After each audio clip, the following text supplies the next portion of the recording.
Happy Friday, everybody. Welcome to the Sean O'Connell Show. Going to send you into your weekend the right way. We're going to at least try to do so. Bill Riley's joining me in 30 minutes. Andre Miller is joining me in an hour. And 2 hours from now, Belle Fraser will swing by, and we'll talk a little Utah Hockey Club. They're back in action tonight on the road in Seattle, as the Puck Lake City playoff push is on in earnest. Got to make it happen. Got to make it happen right now for the Utah Hockey Club. You have a month of regular season hockey left. Plenty of games left to play, plenty of opportunities for points, but the same is true for Vancouver, for Calgary, for St. Louis, even for Anaheim, if they get hot enough, I suppose. I keep thinking about the tantalizing possibility of Utah Hockey Club making the playoffs their very first year in existence as a club, and it gets me revved up. If you're not listening live today, you can always find us at ESPN700sports.com. If you don't have a good connection wherever you're at, maybe the AM signal or the 92.1 signal doesn't sound the way you want it to in your car, you can listen on your smart speakers. You can stream us on the ESPN 700 app. And if you can't catch us in the immediate moment, then go to ESPN700sports.com, click the on-demand section, and you can find the Sean O'Connell Show anywhere you get your podcasts. You probably already have this number saved in your phone because I've been telling you for a couple weeks now. But if you're late to the party, that's okay. 801-839-4501. That is the number of Top Local Roofing. Opening segment of the show is brought to you by Justin Cunningham and the rest of the fine folks at Top Local Roofing. Certified by the Better Business Bureau, ready to help you out all up and down the Wasatch Front. Top Local Roofing, 801-839-4501. James Peterson is behind the glass today. He's the one who helped us line up that Andre Miller, and Belle Fraser. And Bill, also Bill, but Bill is kind of a regular. We get Bill every Friday as we'll look at the possibility of Utah men's basketball participating in the College Basketball Crown, a week-long tournament down in Vegas that we've been kind of chuckling about. But, I mean, honestly, it'd be a fun last ride for a group of guys that, quite frankly, they deserve better. That to have their careers go and their season go the way that it ended up. And, I say that because I guess you don't deserve more than you get in sports. That's why sports are what they are. Unless you're completely jobbed by referees, it's a meritocracy. You earn what you get, and you don't throw a fit. I say they deserve better because this is a group that has a lot of fight in them, and all those moral victory things we talked about with Utah men's basketball. I'd like to see a fun finish to the season for them, rather than kind of an ignominious end, a bad second half against UCF in a Big 12 tournament, and just going out with a whimper. But in any case, lots to discuss on the show today. College basketball and the tournaments are really taking center stage. There's more tournament action today. Obviously, BYU back in action as the Big 12 men's tournament wages on. And much to the chagrin of the folks listening to the Home of the Utes, that BYU team is just biting down hard on the cliche, playing your best basketball when it matters most. They're so good right now. They're not red hot, they are white hot. Yeah, with 9-game win streak. I think Houston also has a long win streak. It could be a different team in the Big 12. Maybe I'm mistaking it for another team, but I think it's both the Cougars, and they happen to be playing each other tonight, OC. Yeah, that's one of those semifinal matchups that may be better suited for the final. Yeah. Given that Houston has been the best team in the Big 12 all season long, and BYU is playing the best basketball right now in Big 12 play. I mean, and that, no disrespect to Texas Tech, they're also a top 10 team. They're the 2 seed. Like that will be a heck of a final between the winner of the Battle of the Cougars and Texas Tech probably. But this might be the one that ends up people looking back at and going, that was actually the championship game. Houston on an 11-game win streak right now. 11-game win streak. So combined, they're on like they've won 20 straight games. They've won 20 straight games combined. Cougars are on fire right now. Yes, it's a great time to be a Cougar. We'll keep it with Houston and BYU. But yeah. Yeah. By the way, three local teams, the three local teams that are most likely to be tournament teams, two of them are basically guaranteed. Talked about BYU, Utah State being the other one. UVU has to win their conference tournament to make it in, but all three of them are in the semis tonight. UVU, that would be the first time ever they make the NCAA tournament. Is that right? Yes. They it took a minute for them to build up the program. Then by the time Mark Pope got there, less than 10 years ago, 7-8 years ago, that's when they really started to get it rolling. But unfortunately for them, New Mexico State was the power in the WAC. New Mexico State has left. They're now Conference USA, I believe, because their football team wanted to be FBS, which of course. So they left. That helped them. But then Grand Canyon came on the scene last year, and Grand Canyon's still really good. So they've just Grand Canyon Obscure Mascot Challenge. Antelopes. Yes, there you go, James. I know that one. I'm getting you warmed up. For the Obscure Mascot Challenge. I know that one for some reason. But yeah, this finally feels like UVU's time. The only problem is Grand Canyon's still really good, and that's probably the championship game tomorrow. And as our guy Bryce Larson tells me, that they play in the Orleans Arena in Vegas. That arena is cursed, is what he's told me. They've had so many runs to the semifinals, or I think at least one championship game too, and then they fall. So they're feeling a little superstitious. UVU folks are feeling a little superstitious about WAC Vegas, but I think they're poised to do it this year. OC. Good for the Orleans for somehow maintaining in the environment of extreme competitiveness in Las Vegas, Nevada. That place was hip and cool and new 40 years ago. Yeah. And they're still hosting at least a couple of basketball tournaments, keeping themselves relevant with the convention space. Well done, Orleans. Yeah, I think the West Coast Conference still does it there. Did you realize T-Mobile didn't host a conference tournament this year? Wait, that's not true. T-Mobile Center. T-Mobile Arena in Vegas. Okay, because we had that confusion yesterday. Then the T-Mobile Arena in Vegas, there's not. So I was asking Bryce about this. He's the host of Bryce and Bianucci on our brother station on the network, and he's the color analyst and pregame show, pre and post game show host for UVU basketball. I was asking him is there Golden Knights conflicts for some reason? Why wouldn't one of these Vegas conference tournaments play in T-Mobile Arena since the Pac-12 isn't? And he said, no, there's not even really any hockey conflicts either, unless the Knights don't host a game until March 20th. Yeah, so it's just empty. Maybe they probably filled it with concerts or something at this time. But one of these West Coast Conference, the new Pac-12 in a couple of years, WAC, one of the Big West, Mountain West, they all host their conference tournaments in Vegas. One of them needs to take advantage of the void of the old Pac-12 leaving T-Mobile Arena and use the best facility for basketball in the area, T-Mobile Arena. James, it must be too expensive or something because there's not an event at T-Mobile Arena until March 20th. Maybe these are mid-major conferences that are left. Maybe they priced them out. Yeah, you're right. It feels like a miss, though. Feels like a miss for sure. That's not a factoid I expected to throw out there in the opening segment of the show today. Hey, but you never know what you're going to get here on the Sean O'Connell Show. That's right. It's just a smorgasbord of randomness. 877-353-0700. You can always get a hold of us there. Scott Mitchell was farming a lot of engagement this morning with his favorite pies because it's Pie Day, 3.14. Yes, pie. I love pie. How Do you far love out pie? can you? Yeah, I love pie. How far out can you go on pie? The number? I actually don't know. Do you know? No. Are you quizzing me? It's endless, right? But I'm saying, how far out can you go? Oh, can I go? No, yeah. I 3.14. Okay, I got 3. I remember I can do the 3 numbers. There was a TV show back in the 90s where they would give people random challenges. Yeah. And then you'd make money.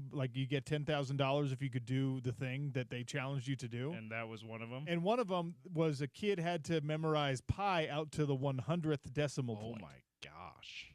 And he did it. because he Good had job by him. he had like a few weeks, I think, to memorize it. So he had to memorize a sequence of 100 numbers for a bunch of money, which honestly doesn't seem that difficult. I've got a good memory in general, but especially for that kind of stuff. So you give me 3 days, I probably could do that. 3 weeks, that'd be a piece of cake probably for me. I can go 3.14159, and then it keeps going, and I don't know what goes beyond that. Good for you. I don't know why I know it that far. I think I know it that far because of that television show. But anyway, Scott was saying, hey, what's your favorite pie? I'm lamenting the absence of the pie shake, which was a Utah delicacy. Oh. And I think still is Utah delicacy in certain spots. See, 877-352-0700. I don't feel like a Utah because I've never had a pie shake. Dude, there used to be this place down in Provo that was kind of right smack dab in the middle of town. That's just a little hole in the wall spot that had unbelievable pie shakes. They'd give you the piece of pie. They'd slice off the piece of pie and they'd put it in the shake machine with the ice cream. And then they hand you a cherry pie shake, an apple pie shake, a banana cream pie shake, a coconut cream pie shake. It was amazing. I think Dairy Queen has had a pumpkin pie blizzard. That counts. It's the same so thing. I've had that sort of a pie shake. Yeah, I haven't had a authentic Utah one though. I didn't realize that was potentially a Utah invention. I don't know if it is a Utah invention. I do know this. We had PFL events the first several years. The championship was at Madison Square Garden, right? And our hotel is this iconic / rundown hotel that is kitty corner from Madison Square Garden, and it's called the New Yorker. It's where Nikola Tesla used to stay every time. He lived there for a while. Anyway. Yeah. There's a cafe attached called the TikTok Cafe, and I went in there and I was like, hey, can you guys make me a pie shake?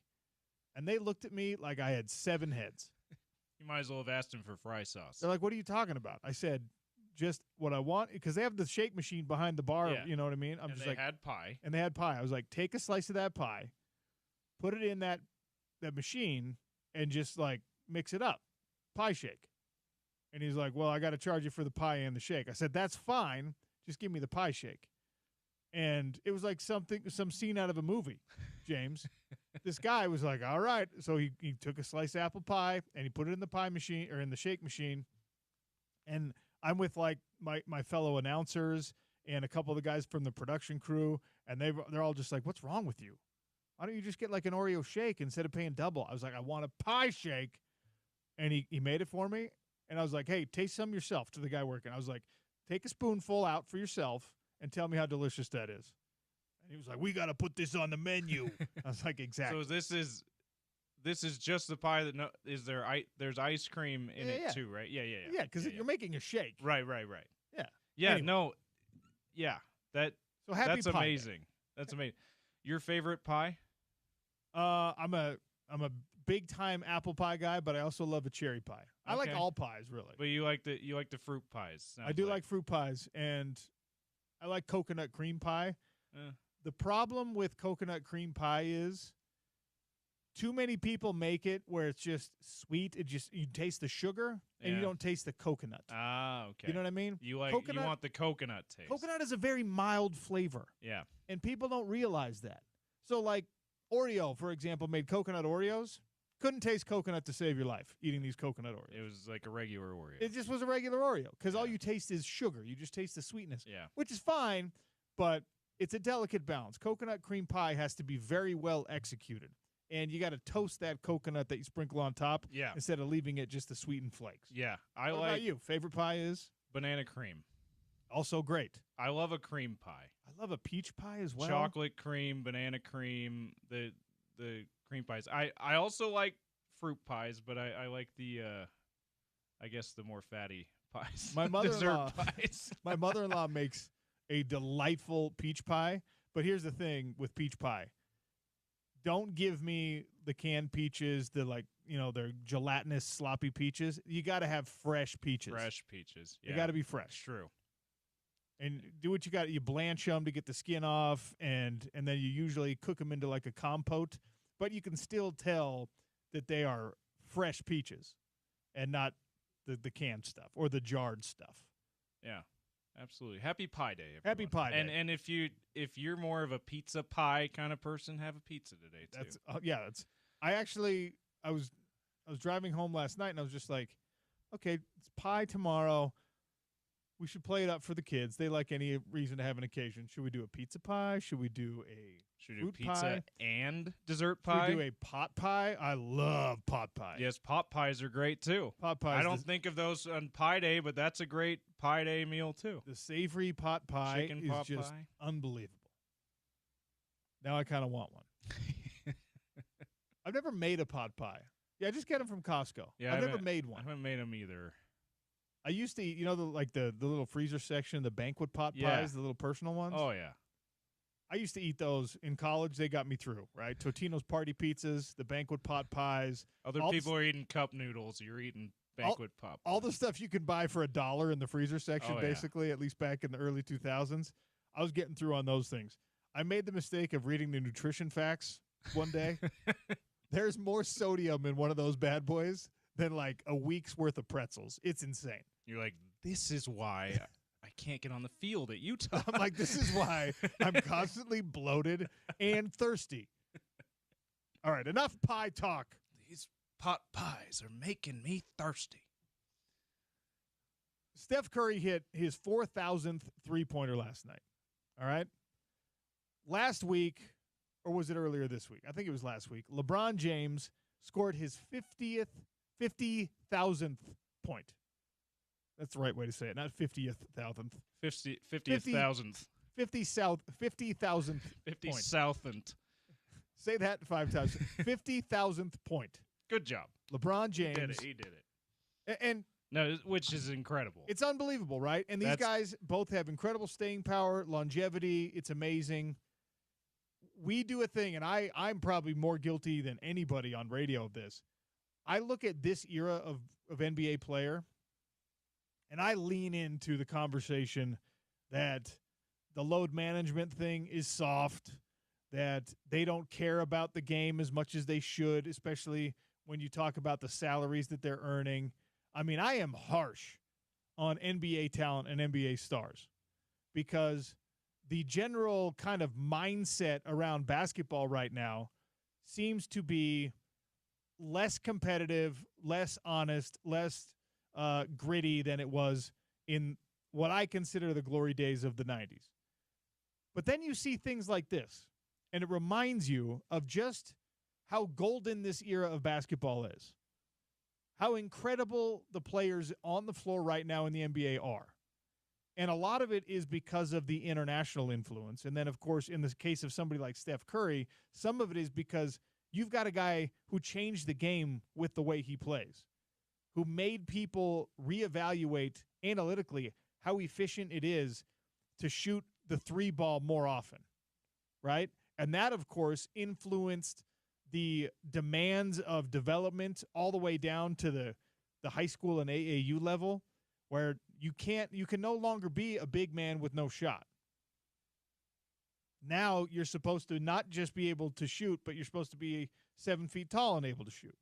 You're not just supposed to be 7 feet tall and ready to bang it out down on the block, but you're also supposed to be able to free throw extended, maybe three-point shot, at least be able to hit that corner three, right? It has really changed the game very significantly. And Steph Curry is just splashing in. He hit 4,000 last night on his second three-pointer of the game. Oh, by the way, since the trade deadline, the Warriors have only lost 2 games. They've been awesome. Jimmy Butler's been it looks like he was the acquisition they needed. Which is, I think only one of those losses have come when Butler's played, too. So they're basically unbeatable with Butler right now. You know what's crazy about the Warriors? That I know that they get a lot of praise, and they should get a lot of praise, and Steve Kerr gets a lot of praise. But you know how Kyle Whittingham says that thing about Utah football? You become us, we don't become you. That's kind of what the Warriors do with basically everyone except Draymond. And Draymond gets a pass. And Draymond gets a pass. Draymond's kind of like folded into like you're becoming us, and part of becoming us is you got to just deal with Draymond. Because Kevin Durant, great player everywhere he's been, but Kevin Durant kind of fell in line with what the Warriors needed, and won championships there because of it. Now Jimmy Butler, malcontent for that last few months in Miami, and not a peep, not a murmur, not a whisper of any issue since he got to Golden State, since he landed in San Francisco and has been playing at the Chase Center. It's just like, all right, if you're going to be here, you're going to do things the way that we do them, and you can talk as much as you want to talk, and you can do all the things that have made you a great player, but you're going to defer to Steph Curry, and you're going to sit back and watch awestruck like the rest of us do when he goes off, on those 3, 4, 5-minute shooting runs. And you're going to clap and stand, and you're going to hug Steve Kerr when we see these milestones. And, Golden State is a team now that has become, obnoxiously good, and they're finding ways to stay good, like this acquisition. They're a model franchise, certainly because of these things. But back to the point I wanted to make, I probably over-index on being like, yeah, the NBA, man, they got to fix their All-Star weekend. Their ratings are going down for a reason. James, you could make a pretty strong case that from a talent standpoint, from a depth of talent, and every player in the league is really special compared to the bygone eras, you could make a case that this is the best collected talent that the NBA's ever had. I would say it is. And I'm working on, as you see me typing, I'm working on some quick research to kind of prove why. But I'll give you the beginning of it, and maybe later in the show, once I've finished comparing some of the other eras that you put in your poll question. Mm-hmm. But just for now, so the last 8 years, 2017 through now, the amount of All-NBA players who are still active, going back to 2017, 36. Okay. Which it's going to be somewhat comparable if you go 8 years at a time, because there's the same number of All-NBA players every year. But of those All-NBA players who are still active, 28 of them, you could argue, are still in their prime. And that compare that to, because one of your other options was 2000 to 2016. You compare that to 2008 to 2016. 34 were still active that were all NBA players in that 8-9 year span. 34 were still active at the end of the 2016 season, but only 20 were still in their prime. Okay, probably. So they're at 8 more players still in their prime. So that's just one. Just comparing two different 8-9 year spans, the most recent ones. I don't know that, especially because we have so many of the analysts who played in those past eras, kind of seemingly poo-pooing the game all the time for some valid reasons, like, hey, play the game. Yeah. Right? Yes. Why don't you show up and play? But for some other reason, for other reasons that aren't very valid, like, hey, stop shooting threes, for example. That's not necessarily that valid, right? Analytically, that's certainly not valid. They've done the science on it, and it's it makes sense for teams to shoot 3-pointers. But because of that criticism that we hear all the time from older players who are now analysts and coaches and whoever, I think we do forget just how talented this current era is. 28 of the 36 guys who were a good number of them who were all NBA players in 2017 are still in their prime years. One of them is LeBron James, and he's in his prime this is year 22. He's 22 years into his prime. So the reason I divided up the way I did, I said, what would you call the golden age of NBA talent? And I want to say talent because I'm not asking you the golden age of the NBA. I think most of us probably agree that the golden age of the NBA was when players played every game if they were healthy and available. Was when you had probably the dream team era, when you had all those guys evenly dispersed across West and East, and guys that they competed against one another. Very few of them were buddy and didn't want to be like, hey, let's squad up, let's all be on the same team together. The players didn't have the power back then that they do now to influence personnel movement. So I'm okay with calling that my golden age of the NBA. But I also think it's hard to make a case that that group of guys, even highlighted by the Dream Team players, that time in the NBA, you had more guys that were just flat out capable as basketball players than you have right now. Like, the big men in that era couldn't shoot. You have 7-footers.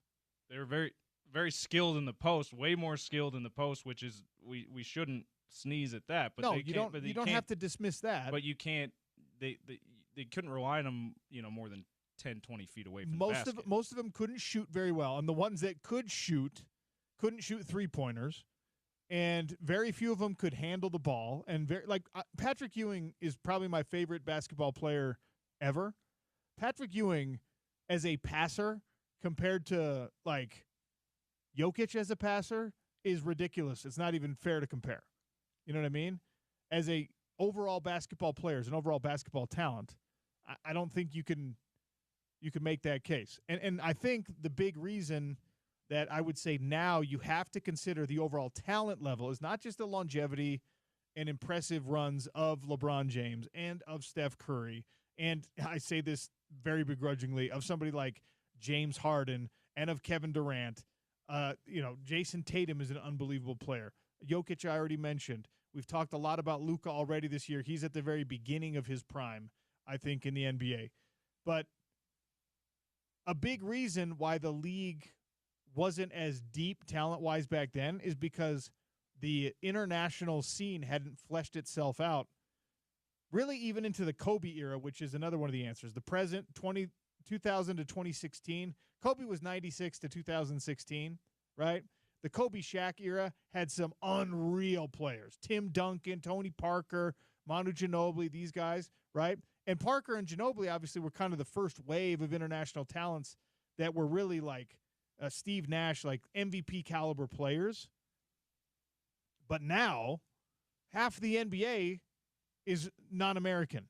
Half the NBA, including all-stars and MVP candidates, are foreign-born players, which the Dream Team era didn't have to compete with. And one of the other answers is pre-1980 that has exactly 0 votes right now.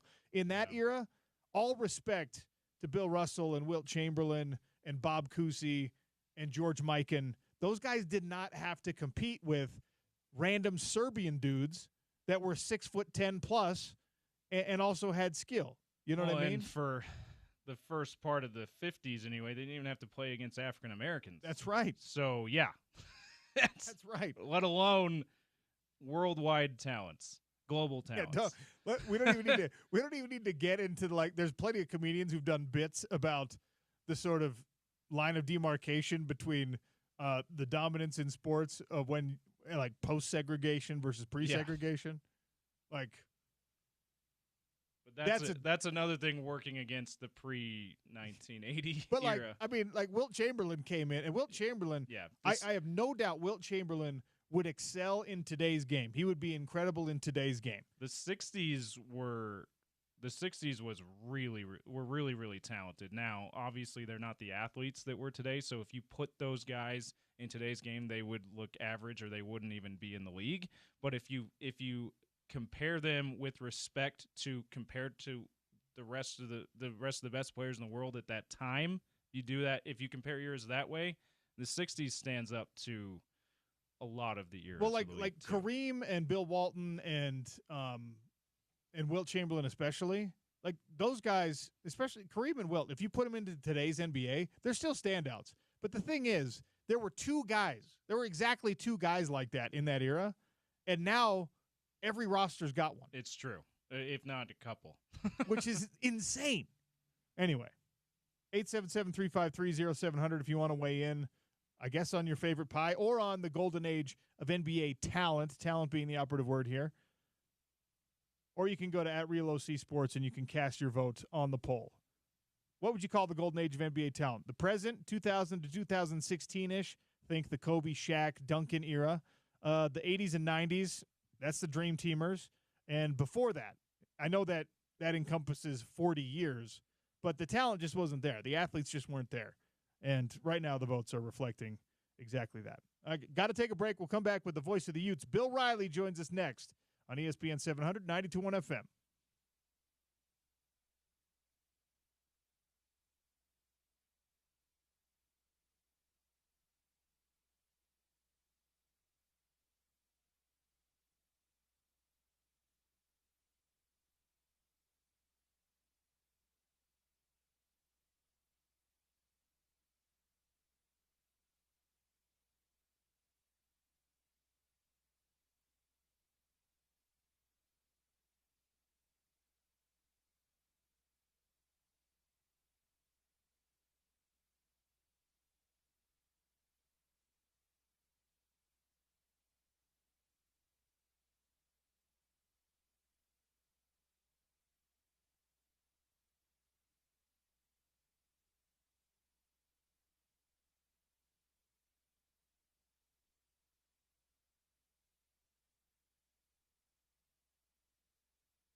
Miro, little inbounding baseline left with 11:57 to play here in the first half. J.J. Taylor guards the inbound for UCF. Looking, they throw the lob, and it's dunked down. That's 6 dunks now for Utah as Keanu Dawes goes high and throws it down with 2 hands. KD highlights from Tuesday's first-round loss for the Running Utes in the Big 12 tournament. That sound courtesy of the Utah Sports Radio Network. That was Bill Riley on the call. He's the voice of the Utes. And he joins me every Friday. He does so now on the Sean O'Connell Show. Bill Riley, welcome. How are you? I'm doing okay, Sean. It was 75 and sunny the last 3 days in Kansas City, and I came back home this morning to snow, so that kind of sucks. Yes, it was blowing and wailing up in the avenues last night, and I was just like, why do we have mid-March snow squalls right now? I've moved past this in my mind, but not in reality, Bill. Yeah, I've lived here 23 years. I know we'll get snow, and the streets are fine today, but it was just like the last 3 days were nice. And now you come home and the mountains are still full of snow, but the sun will come out and we'll be good. It'll be fine. My conversation with Bill Riley is always brought to you by Advanced Window Products. They have $2,500 off 10 windows or more, advancedwindows.com. We'll talk more about them in just a second. So since the last time we caught up, the Utes saw their Big 12 season at least come to an end, and they're not going to go dancing. It was kind of an unceremonious exit from the Big 12 tournament, a strong first half, and then kind of fell apart late against UCF. And the postmortem thoughts on the Big 12 season, at least, for Utah. Well, I mean, they now know what Big 12 basketball is, Sean. I mean, they just do. They were their own worst enemy in a lot of games with turnovers, lack of defense, things like that. It wasn't ever just one thing. The turnover thing reared its head a lot, but some days their offense was good. The defense wasn't there. Some days they'd have 5 and 6 minute scoring droughts. And those things are tough to overcome in a league like the Big 12, even against a team like UCF. UCF has dudes who can score the basketball. So when you go 5 minutes without scoring, it hurts you. So I think it was a learning season for sure for Utah men's basketball. I think you now know what you need to compete in the Big 12 conference. And Alex Jensen and his new staff will set out and embark upon that very soon. But, if you're looking at just based on preseason expectations, sure, they did exceed some of those preseason expectations. But at the end of the day, there were probably 2 or 3 more wins out there to be had for Utah, and they just weren't able to grab them. One of the questions now that faces Alex Jensen and whoever ends up on his staff, and we'll get to that in a second, is which of the players on the roster fit the culture you want to build, fit the kind of basketball you want to play. The players to retain, who do you think is most important?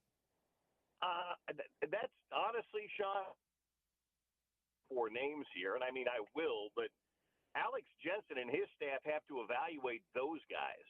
I mean, it's not just about basketball talent, score, things like that. It's culture. It's mindset. It's what are you willing to do? Because what they did this year wasn't enough. So I don't know what Alex is going to be looking for from a culture standpoint.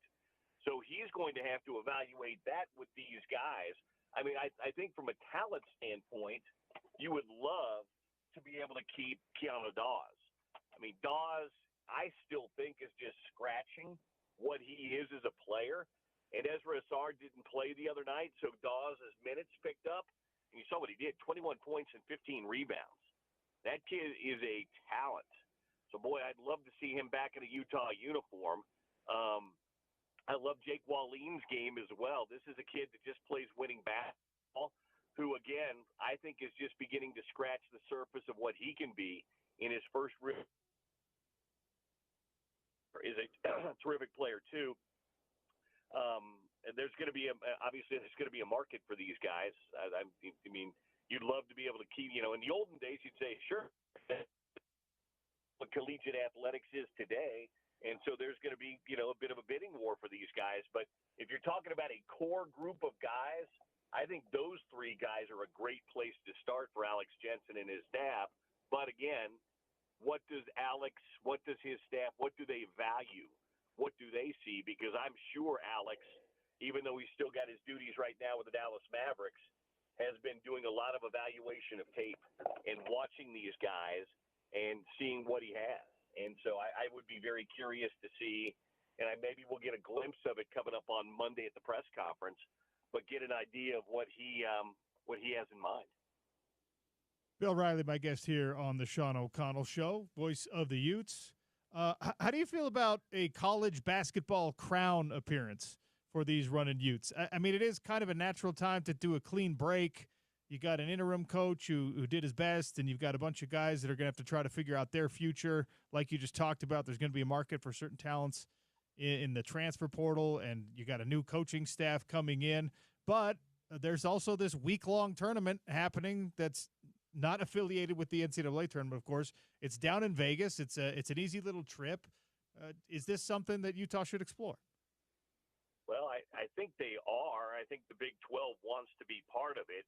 Utah's just in a really weird, really weird place right now with, the interim coaching staff and the new coaching staff coming on board. And, really more than anything else, it's about players. And, do enough guys want to stick around and play in this? Because because that's really what it's, is it worth your time to go down there if the players don't want to play? If you've got guys that want to play, heck yeah. These guys all like each other, Sean. That's the interesting thing. I know the results weren't always there, but it was really a good group of guys. There was nobody acting out, no bad apples, none of that stuff. And they really enjoyed being around each other. They were a really fun, good group of guys. So if those guys enjoy each other and they're like, hey, yeah, let's play a little bit more basketball together, I'm all for it. Bill, where's your office going to be when the Huntsman Center gets relocated? Good question. I know we've still got a few years to determine that, but yeah, it's going to be a good question. I think that question's really way down on the list of priorities right now, and that Taylor Randall and Mark Harlan and the crew are dealing with. I thought about bringing that up in maybe a group email, but then I thought better of it. So the better question is, where's the Huntsman going to be? What do you think, Sean? Well, that was – I saw the announcement, and I was like, okay, I'm going to reserve judgment because I have a hard time adapting to change with things that I like. And I have an affection for the Huntsman and even its placement on campus. You look at it, it's like, okay, the parking situation isn't always ideal there, and the building has been a little bit outdated, but they've done some updates. And, the basketball facility and the gymnastics facility are just right there. I'm like, where are you going to put this? I also just can't picture, Bill, where on campus or where close to campus you have the room to put a state-of-the-art basketball venue. But, again, I'm going to reserve judgment until I know what the plan is. My initial reaction is always one of like, no, don't change something that I'm used to. Don't change something that I already like. But I just have to wait and see on this one. I mean, is there any resistance in the lizard brain of Bill Riley? No, there is not. And I was going to address that with you coming back to it. I traveled the country to do college basketball, and being in the Big 12 this year really opened your eyes. The Huntsman is a great building with great history, but in many ways it's very outdated. And if you go to the buildings in the Big 12, the one thing the Huntsman Center, for all the history that it has, and it's still great when it's full, though not full a lot, is it lacks hospitality. And it's some of the same stuff we said about Rice-Eccles Stadium 5 or 6 years ago before they did the improvements there. There's no real premium for it. It's outdated in a lot of ways. So I think that it's time for a new venue. Where they place the venue is going to be very interesting to me as well, because you're exactly right. There's not a lot of space on that campus. You and I are both old enough to remember, and I tell some of the athletes when I interview them up here, there used to be a golf course on this campus. They're like, what? Yeah. Yeah. There was a 9-hole golf course 15 years ago, but now that's hospitals and school buildings and parking lots and stuff. So it's a growing campus, which is a good thing. But, there's not a lot of green space left, and there's a lot of dorms that have gone up. So I'm going to be really interested to see what President Randall and the plan is when they finally decide on it. I'm sure, again, they make the announcement. I'm sure they didn't just begin looking at spaces the day later that day. I'm sure they've got some ideas out there, which we'll probably find out in the near future. But to the first part of your question, as great as the Huntsman has been for so many years, the University of Utah needs a more updated and more kind of in this century venue for fan experience, for teams, and everything else. So now that we'll table the college basketball crown. I mean, if those games are played, great. If they're not, I also think that's fine. We're 6 days away from spring football starting, and we know that spring football is not what it used to be, but there's a lot of changes that have happened on that coaching staff and especially on the offensive side of the roster. So I think, for me at least, more anticipation of spring football and whatever information we can get out of it this year than in recent years. So what's the Bill Riley stance on this year's spring? What are you looking for? I'm really interested. There's a few spots on defense, but it's kind of that rinse, wash, repeat, death, taxes, Utah defense. Kyle, Gary, Kalani, Morgan, John Pease, who's ever running the defense, they figure it out. There's always dudes. I'm very curious about the offense this year, and I want to see what Jason Beck's offense looks like. Yeah, we can watch tape of what it looked like at New Mexico and a little bit at Syracuse, but what does it look like at Utah? What does it look like with better personnel than he's probably ever had to run this offense? What does Devin Dampier look like with better receivers and a better offensive line and better running backs than he had last year at New Mexico? How quickly does that come in?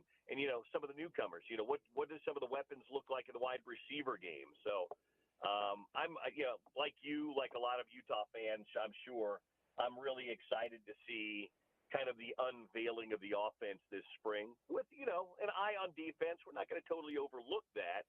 There's a few spots I'm curious to see, but it's probably more about the offense this spring for me. Is there a spot you're looking at? Well, I mean, obviously I want to see everything on the offensive side of the ball. I'm pretty confident in the offensive line, but this Utah defensive line has always been a thing that you can count on. You did the death taxes Utah defense. It's death taxes Utah defensive line first and foremost. And weirdly this year, I think as far as an established list of talent there, like, there's more questions than usual.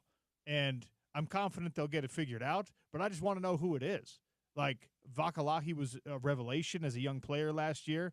I think he steps in pretty naturally, but usually we got 4 or 5 guys every single spring, every single fall. We say, hey, this guy would be starting if he was anywhere else. He's a backup at Utah. I want to know who the first 4 are, and then we'll move from there.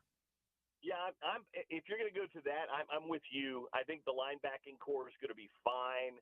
I think the back end has a couple of questions, but you've got Teo Johnson back there again. You've got Smith Snowden back there again. Scooby Davis is back there. I'm curious on the edge because, to be really fair, Utah hasn't had a scary edge in a couple of years.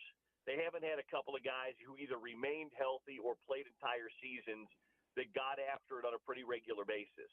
So I'm going to be really curious. The tackle thing, Utah usually has just an embarrassment of riches at tackle, which I think they will again. Who pops will be a question. I think you're right. Dallas Vakalahi was good. But I'm very curious about the edge rushers and where they go on the edge to start to generate pressure because, it's fine to be able to dial up blitzes and come off the edge and stuff, but you can't do that all the time. And Morgan's defenses have always been best, and really any coordinator's defenses are best when you can rush just 4. All right, before I let you go, Bill, advanced window products. This time of year especially, you got the fall spring, you got you're opening the windows, and then the snow's coming in the windows surprisingly, and it's the time when people are doing their home improvement projects and actually paying attention to what's going on with things like their windows. Advanced Windows can help us out, right? Yeah, they're locally owned and operated. Support local companies, whether it's a restaurant, a bar, a needlepoint shop, whatever it might happen to be, or in this case, a window place, because these guys have been in business for 37 years. Dave Orchard owns and runs the place. Nate and Jake and Janitha, they run it on a day-to-day basis. They make a great product. They back it up with a lifetime warranty, and it's all made right here in Utah. It's not being farmed out of the state or out of the country. They do it all right here, and they're great people too. So I can't recommend them enough. They've been great to me. When I've had window or window treatment needs at my house, they've helped me out. They'll take good care of folks too. And like you said, Sean, it's a great time because people are starting to do their taxes, and it's a great investment in your home because these windows have a lifetime guarantee. And even if you move in 2 or 3 years, that lifetime guarantee stays with whoever buys the home. So it's a good time to think about windows. What's the phone number? 801-850-9100. That's how you get a hold of him. Tell him OC sent you. You could drop Bill Riley's name too. You'll probably get a better discount if you do it that way. But at least $2,500 off 10 windows or more from our friends at Advanced Window Products. Bill, always appreciate your time. Thank you. Apple pie. Apple pie is Bill Riley's favorite pie. It is Pie Day. All right, we've got a PGA Tour leaderboard update next. We'll try to slip in a little bit of hot lunch if we have time. And then 10 minutes from now, the Utah basketball legend Andre Miller joins the show. You're listening to ESPN 700, 92.1 FM, proud part of Utah's ESPN radio network.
Players Championship going on. Time for a PGA Tour leaderboard update brought to you by Uinta Golf. Experience the future of performance with Callaway. New shaping materials. A110X Smart Face delivering up to 8 yards longer distance with even more forgiveness. Available now at Uinta Golf. James Peterson, how goes it at the Players? Min Woo Lee is your leader, and they're done with he's done with his round. He's at 11 under, one shot ahead of JJ Spawn, who is tied for second at 10 under.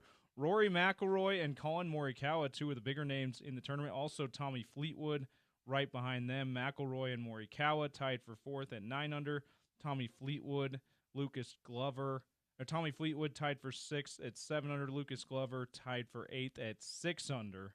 So some of the bigger names starting to get closer to the top of the leaderboard here. Let's take a look to see if Tony's had a better day today. He just started his day. Remember, he was at 4 over at the end of round one, OC.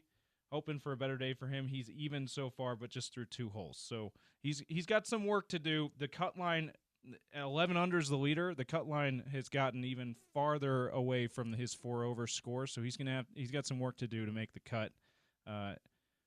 Good news is he hasn't gotten farther away from the cut. He's even through 2 holes at 4 over. That's your PGA Tour leaderboard update from the Players Championship.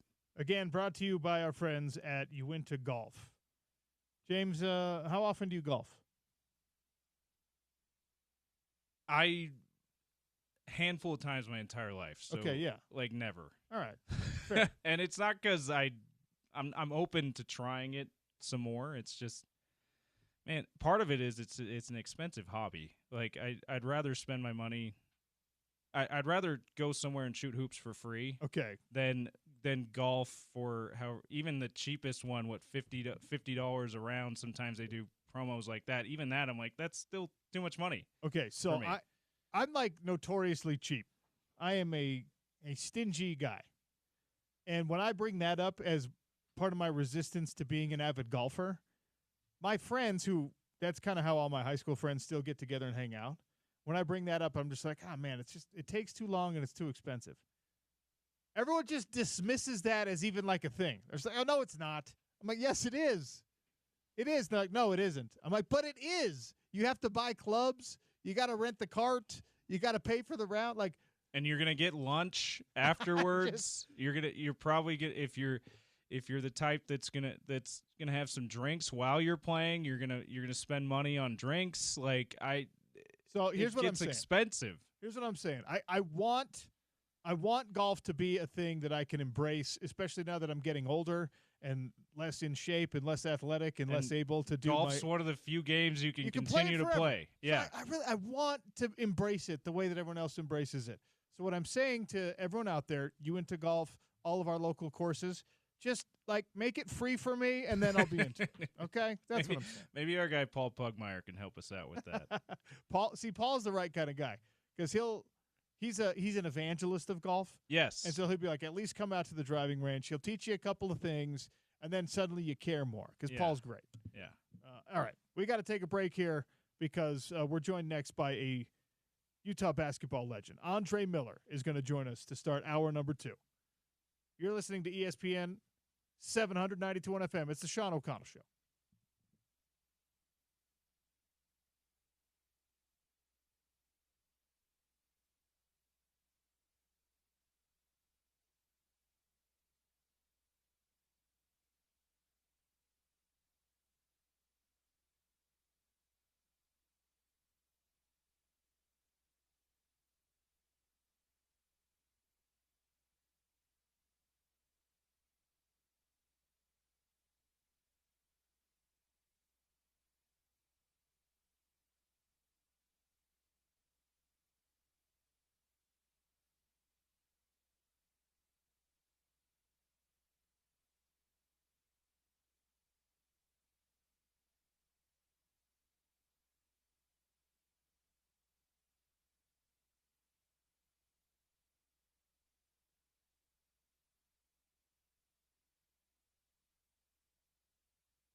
slapped away, and it's going to be a 24-second violation on the Cavaliers. Oh! Miller threw that in the hole! Do you believe it?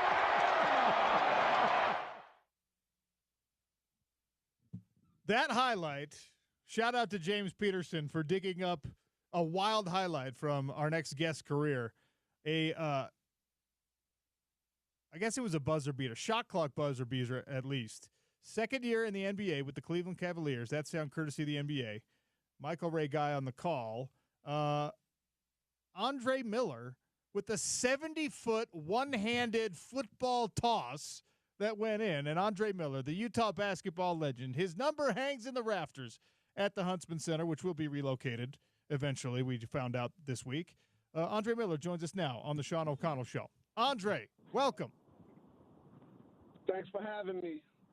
Do you remember that 70-foot heave from your second year with the Cavs? I do. What a wild shot. How many of those just like, I don't think this is going in, but I'm going to throw it up anyway? How many of those did you throw up in your career and actually have them go in? I maybe say about 3 of them. All right. 3's good. 3's more than most of us got. Yeah. Appreciate you giving us some time on the show today. I'm going to start with a poll question I have up on our Twitter right now. We run a poll question every day, inspired by the accomplishments of LeBron James and Steph Curry recently. Steph, as you know, just hit his 4,000th career three-pointer last night. I'm asking our listeners, what is the golden era, the golden age of talent in the NBA? I said the present as one of the options.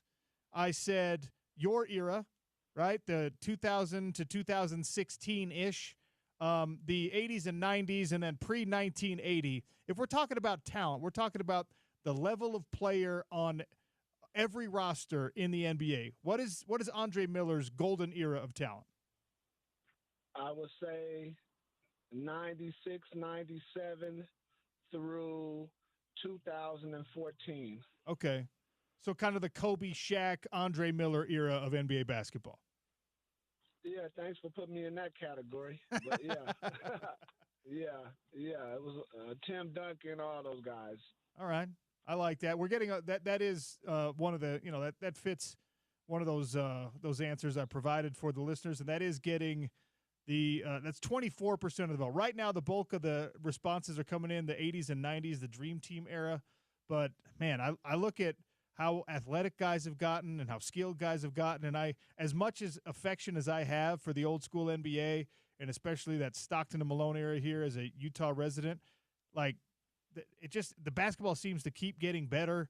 And that era you just mentioned had a lot of guys that could give the Dream Teamers a run for their money. Definitely. All right. So part of the reason we wanted to have you on today, obviously, is because Alex Jensen has been hired as the new coach at the University of Utah, a guy you know well, and a program that you know well. When you got the news that Alex Jensen was going to be taking over the alma mater, what was your reaction? It's great for the university. I'm out here coaching in the G League, so I'm on my own schedule coaching the Denver Nuggets developmental team here in Grand Rapids, Michigan. But, I think all Utah fans are pretty excited about the hire, so, it's a good thing for the school. I wanted to ask you about the G League situation, too. Alex was, as you know, a coach in the D League when it was still called that and was named Coach of the Year.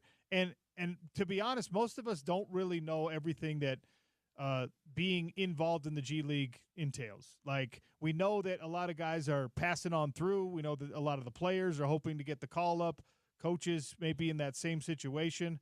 Give us a sense, if you don't mind, of how difficult it is to succeed in the G League as a player, as a coach, as a basketball guy in general. Yes, it's my third season here. We have about 7 or 8 games left in our season, and it's kind of similar to college. But you got all these guys coming out, whether it be 1 year of college or finishing out their eligibility, and then they want to pursue professional and have dreams of playing in the NBA, and they find themselves either overseas or in the developmental league, which is the G League. And it's a lot of players going in and out. And if you look at an NBA roster, there's 18 guys to a roster, but normally about 5 of those guys are particularly G League players. So they go up and down. So any day there can be a transaction or a couple players popping in and out, based on what the NBA team wants to do. So we just have to be prepared for whatever, whether it be transactions or a player being picked up off the waiver wires, or assignments being sent down to play in a few games before they head back to their roster team. So it's definitely tough. It's a fun experience. I enjoy, working with the young guys, but it's definitely challenging at times. I know you're supposed to win basketball games because that's the point of every team competing, but is there also like an extra layer to this? Like, hey, this guy's going to be down here with you for whatever 10 or 15 games. We want to see this many minutes so that we can get a sense of what he can be at the NBA level. I mean, is there an extra wrinkle for being a G League coach where the parent club is saying, this is what we want you to do. Don't just go out there and do things the way you want. We also want you to develop a guy a certain way, or to give a certain guy a certain number of minutes, or to pair him with a certain other player. Is that part of it? Yeah, it definitely is. I think we're all into winning, and that's a big part of the game. Like you said, going out there competing and putting those guys in position to go out and play basketball the right way. And, sometimes the selling point is development, but, you need consistent experience to play on this level and develop. You can't just be going back and forth, So it's tough. It's tough, but, it's exciting when, some of these players get a call, because they've been performing well, whether it be, scoring the ball or providing a role in the G League. So guys are pretty excited for their teammates when they do get a call. Utah basketball legend Andre Miller, my guest here on the Sean O'Connell Show, talking all things hoop. And shifting the focus back to Utah basketball, you've seen the changes in college athletics, not just basketball, football, the transfer portal, NIL, all of that stuff. We have not had an opportunity to pick your brain about that since I've restarted this show. So give me your thoughts on what it's like being a college athlete right now, or what we know about being a college athlete. Very, very different from the late 90s when you were doing it. Very different. I haven't, followed too much of it. I hear, friends and family, that have kids that are going away to college or getting recruited, and just following the college landscape, is definitely a lot different. I try not to pay attention to it, but when you have friends and family members that may have kids going off to school, then they kind of ask for advice, where I'm sitting there like, man, things are constantly changing, rules and regulations, so it's hard to keep up with. So I try not to get caught up in it, because, it might be one day this way and then the next week something else. So, I just focus on, what I'm doing here in the G League, enjoying the process of coaching these type of players, and, excited about that. So for Utah basketball, part of the reason everyone's excited about Alex Jensen being the head coach is because it's a bridge back to the glory days. It's a bridge back to the Majerus era that we all look back on, and everyone's got a Rick Majerus story, either from playing for him back in the day, or going to his camps as a kid, or just being a fan who had a run-in or whatever. And the stories have become like tall tales in a lot of cases at this point. You have the truth. You have the real stories. And what we know about the player empowerment era of college basketball right now, and what we know about the way Rick Majerus ran that program at Utah basketball, I question whether or not like that old school way would work in today's game. Would it, in your opinion? Oh, I mean, I'm not sure. It just depends on the type of kids that you bring in. It's a new generation with a lot of bright ideas, and whether you want to call it entitlement or, the NIL type stuff, I mean, I don't think it can ever go back to the Majerus days, but, it's just about putting the work in and putting time and a carrying factor into this new generation where, they want to go out and work hard and not look at the other factors outside of basketball. But, the landscape is forever changing. It's just that, we got to be able to adjust to it. So, sometimes it can be good, sometimes it can be bad. What's the key in bridging the gap, even at the NBA level, at the G League level, between like the load management and making sure you're caring about yourself first, but also just being a competitor, being a team guy, and showing up and putting in the minutes?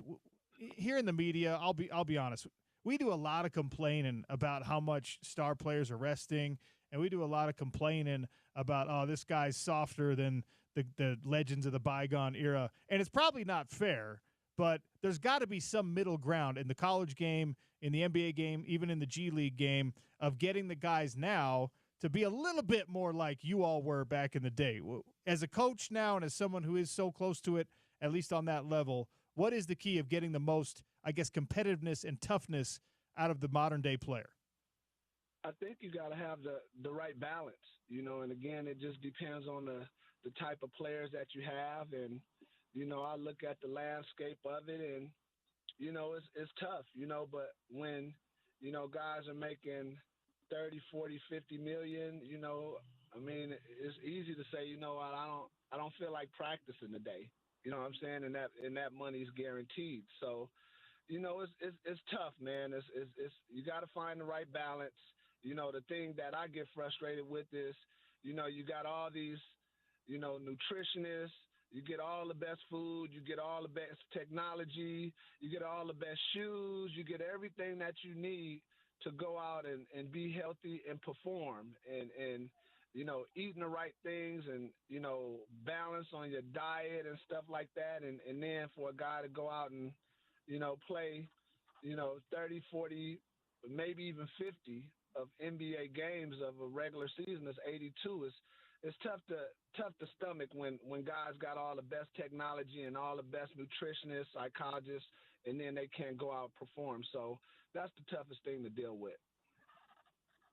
When did that come in for every franchise, every team in the NBA? I mean, was that available to you your entire career at every stop you had?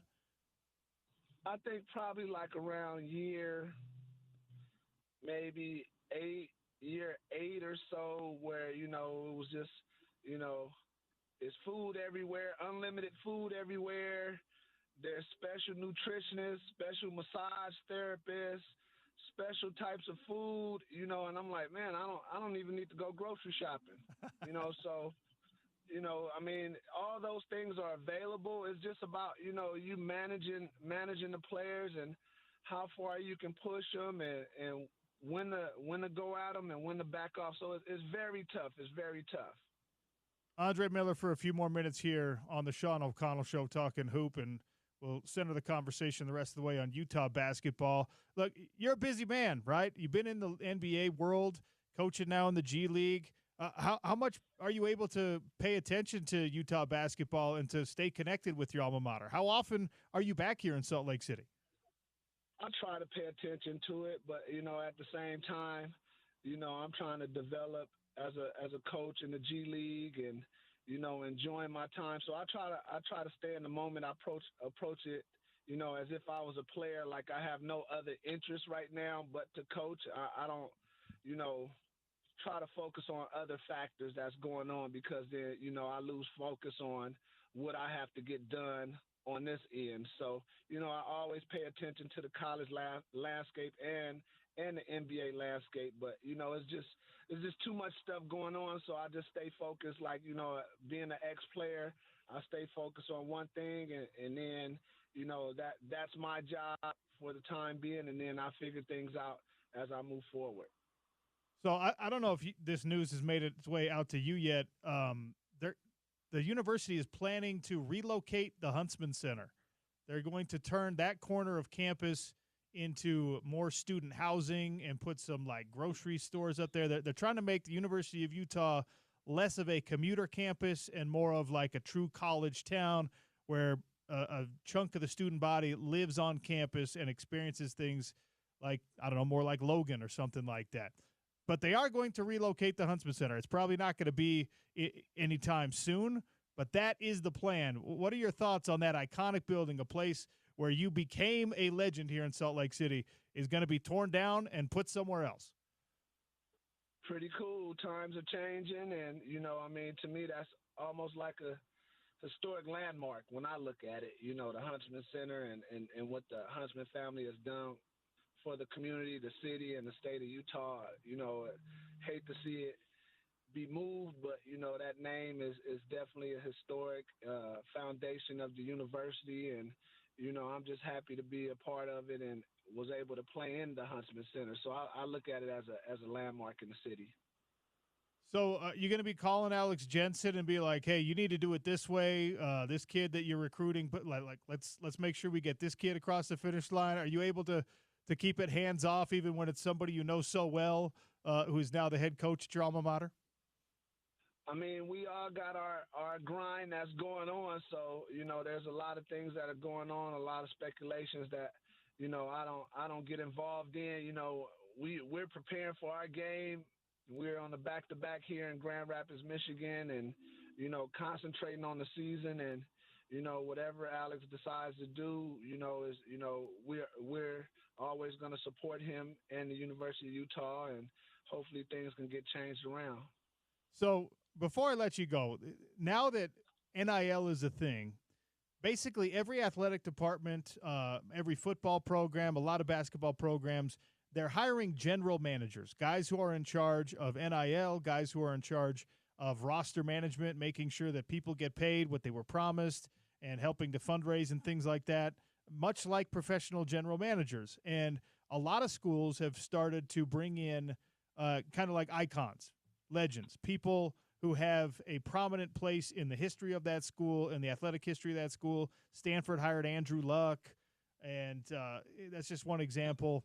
Is that something, if the athletic department, if Mark Harlan calls Andre Miller and says, hey, we want you to be a GM, we want you to be kind of the face of the franchise, so to speak, for Utah athletics, for Utah men's basketball, is that a position you could be successful in, you think? No, not at all, because it's hard enough to balance my own money versus balancing NIL and, kids, figuring out contracts and stuff. So I can understand why, professionals are getting involved in the college landscape, because there's a lot of money involved, and, that's just how it goes. But for me, no, that's not my interest right now. Those kids have to figure that out for themselves. And, I do think the general manager thing is a great thing, but, that's something that I don't touch that type of stuff. So you had a long and successful career in the NBA, and, I assume everything's good financially because of things like that. There are guys who played in your era of college basketball, guys who were great players like you, who are now watching, young guys coming out of high school being promised $500,000 a year, being promised. I mean, BYU's got a kid. They're going to pay $5 million next year for him to be a one-and-done player and then head off into the NBA. For guys even guys who had successful NBA careers, is it crazy to see this and say, well, what could I have done? Like, if this was legal back in the 90s, how much money did they take out of my pocket that is now going into the coffers of like a 16, 17, 18-year-old recruit?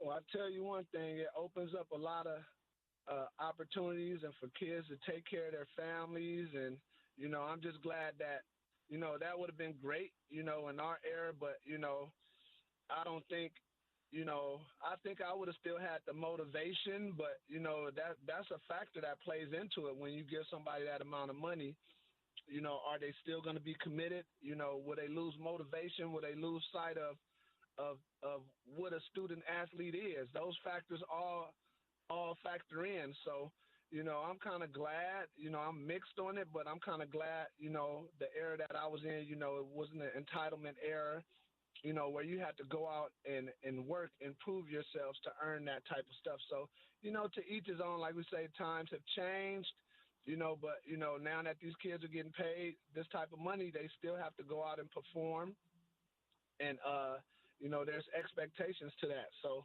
hopefully they don't lose sight of, what's important, getting a college education and going out and competing and representing the university.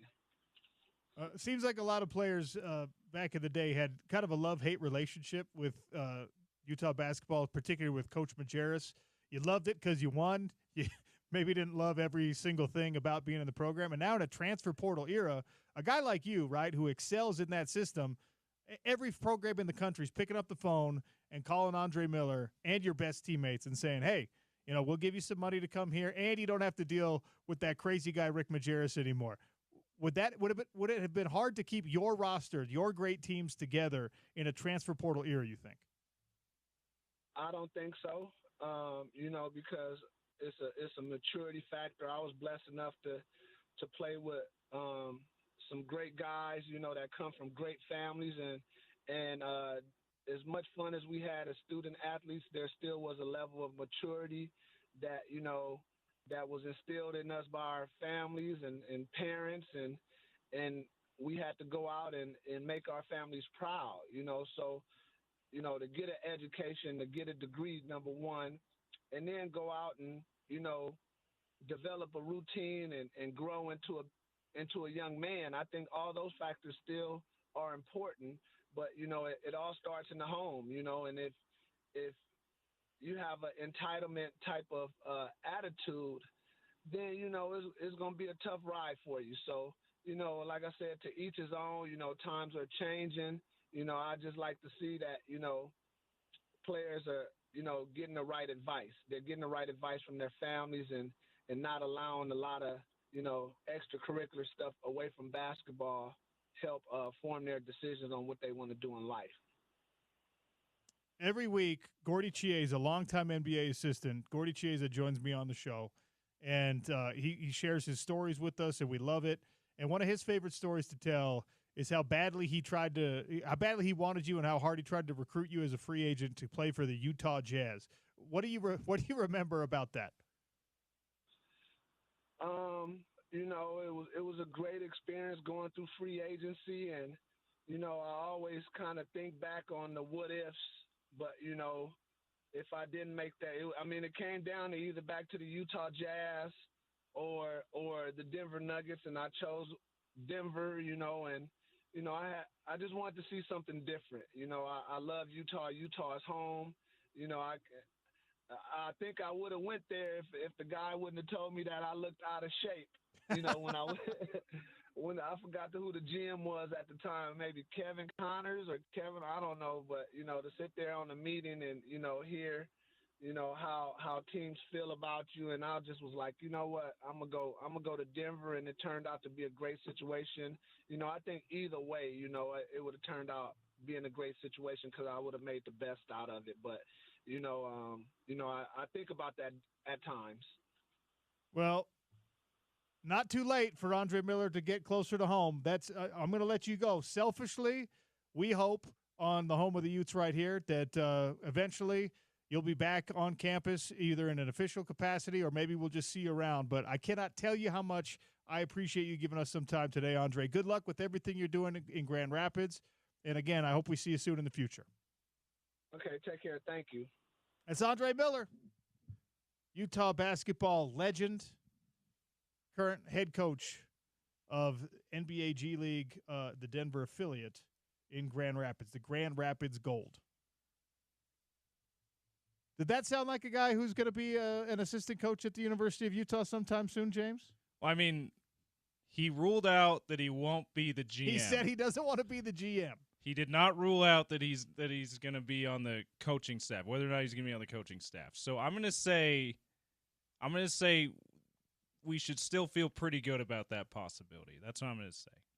And for those of you out there who think that, like, hey, why don't you just flat out ask him? What kind of radio host are you, OC? Why are you asking the question everyone wants to know? I'll tell you why. Because we were asked not to ask him that question. Yeah. And I am not going to be the reason that somebody gets bothered and upset, especially now that we know that Kevin O'Connor screwed it up for the Utah Jazz by saying Andre looked out of shape. Yeah, come on, man. Are you kidding me? I wonder if part of that, we didn't have much time to have him expound on that experience anymore, but I wonder if part of that was also, man, it's hard to follow a legend, and he would have been following John Stockton. That was the year after, that was the offseason that Stockton retired. So I wonder if that was part of it too. Man, get Kevin O'Connor on the line. Plenty left to talk about on the Sean O'Connell Show. It's Utah's #1 sports talk, ESPN 700, 92.1 FM.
All right, got a Utes update coming, brought to you by the 2025 Big 12 Gymnastics Championship. That's next Saturday at the Maverick Center. Best of the best competing, including the University of Utah Red Rocks. Get your tickets now at maverickcenter.com. This came across the old desk just now. It's out on social. Jake Wallin, University of Utah's one of the bright spots, and we talked about him being a guy that maybe you want to try to retain on the roster. He put this statement out there. It's a paragraph, so bear with me, but I'm going to give you all of it, all right? This is directly from Jake Wallin's social media with kind of an epic and pensive photograph that has been heavily photoshopped and edited, filtered. Filter is the thing. This is from Jake Wallin. I want to express my gratitude to the University of Utah and Ute Nation for welcoming me with open arms. Being a Ute has been an incredible experience. I'm truly thankful for the relationships I've built with Coach Smith, the assistant coaches, and the staff. Your trust and support allowed me to grow as I continually work to reach my potential. Thanks to my teammates, I appreciate you all. I'm excited to continue my conversations with Coach Jensen and to learn more about his vision for the program. While remaining committed to play in the postseason with the team, I have respectfully decided to enter the transfer portal to explore all options and find the best path forward for my future. Thank you, Utah, for everything. Number 10, Jake Wallin. So Jake Wallin, probably the first of several players that are at least going to dip their toe in the waters of transfer portal goodness. This is honestly, I know that we beat this thing to death, and we say it too often. This is kind of what everyone is doing in college hoops and college sports. And as much as I hate to say it, because loyalty means a lot, and because character is built through sometimes suffering the less than ideal circumstances like Jake Wallin and the rest of this roster played through this year, the smart thing, the business decision that makes the most sense for a player with his kind of talent and his kind of raw ability is to see what your options are, to kick the tires. We just had Andre Miller on, and he talked about how much he enjoyed the free agency process when he was in the NBA. In fact, every time that I have ever spoken with a player, current or former, and they have described their experience in free agency, for a lot of folks, it's like the highlight of their career, at least behind the scenes. Because what happens when you're a free agent? Oh, you're doted on. You're doted on. Everyone tells you how much they love you. Unless you you're feel wanted. Apparently, unless you're Kevin O'Connor and you want to say that, hey, you might be a little too out of shape for us if you're Andre Miller. Allegedly, according to Andre Miller. Okay. Yes, allegedly, according to Andre Miller. That's from the horse's mouth. Yeah. Only one side of it, though. That's why I throw out the allegedly. Okay. Well, Kevin O'Connor, defend yourself. 877-353-0700. Here's the thing. NBA players, NFL players, we got Jeff Schwartz on every single week. He's talked a couple of times about free agency for him and how you get flown around and you get wined and dined and you get a big contract slapped down in front of you. Every college player with any modicum of talent now has a free agent year every single year if he wants it, at least under the current rules. And as Andre Miller also mentioned, things change rapidly, so who knows what's going to happen in the next little bit here. But that's the reality at this moment. That Jake Wallin, Keanu Dawes, Miro Little, all of these guys are going to be able to kick the tires on free agency because that's what it is. Now, just like at the NBA level and just like at the NFL level and the Major League Baseball level, your current team might want to keep you. And you're going to continue conversations with that team. And just like is often the case in professional sports, your current team might be going through a transition period where like maybe they're going to bring in a new coach. Maybe you loved playing for the last coach. Maybe you're going to love playing for this new coach even more. Or maybe this new coach doesn't like your skills the same way the last coach did. Maybe he's not as impressed with you as the last coach was. Maybe, as is often the case, Alex Jensen and the new staff are going to want to just put their own stamp on everything and wipe the slate clean. We don't know the particulars of his contract yet, but we do know that somebody like Alex Jensen is going to be given time. So for Jake Wallin to commit to the postseason, which we think is going to be the college basketball crown, and to say, yes, I want to stay with these guys, and to thank the guys that he's been with, including the coaching staff that is departing the University of Utah, but to say, you know what, I am going to play the postseason with this team that I'm currently a part of, while I also explore my options. As a Utah basketball fan, as a Utah anything fan, you just have to say, all right, cool. I know it might not be your favorite thing about the modern landscape of college sports, but it is the right move for everybody to at least assess what your options are. If you don't go as far as putting your name in the transfer portal, that is fine. But your coach, your high school coach, your AAU coach, your mentor, your brother, your dad, your mom, somebody should be making calls on your behalf and saying, hey, Jake Wallin, have you seen him? Good player. Yeah, we like him. How much do you like him? University of Kansas. How much do you like him? Texas Tech. How much do you like him? Cal. I mean, fill in the blank. Whatever team you want to talk about here. Maybe one of the SEC teams that's suddenly become the best conference in college basketball, just like football over the last couple of decades. Maybe one of those schools gives him a call. Who knows? Yeah, I did feel like it was interesting. His statement was really interesting.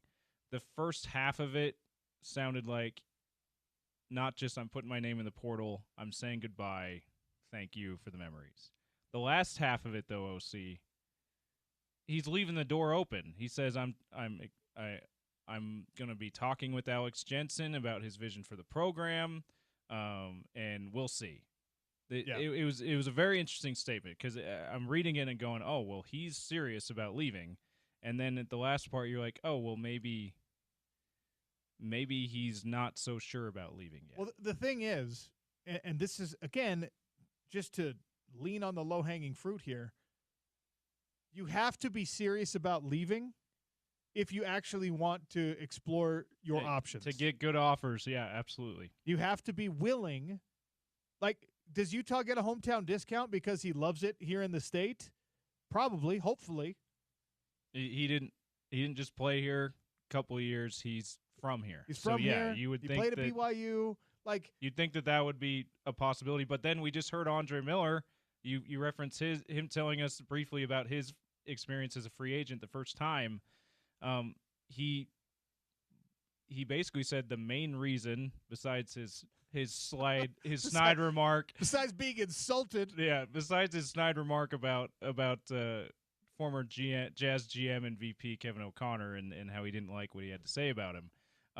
He said the main thing was, I just want to experience something different. And he did in Cleveland in his first few years, but he wasn't ready to just come back to a place that he was super familiar with and he felt like was home quite yet. So he went to a place that he went to as close as he could at the time without doing that, and went to the Denver Nuggets. So that's something we got to consider for Jake Wallin too. You're absolutely right. Hey, maybe I want to experience something different now. Sometimes you want to see something different. And we have this conversation more often with football recruits than we do with basketball recruits, right?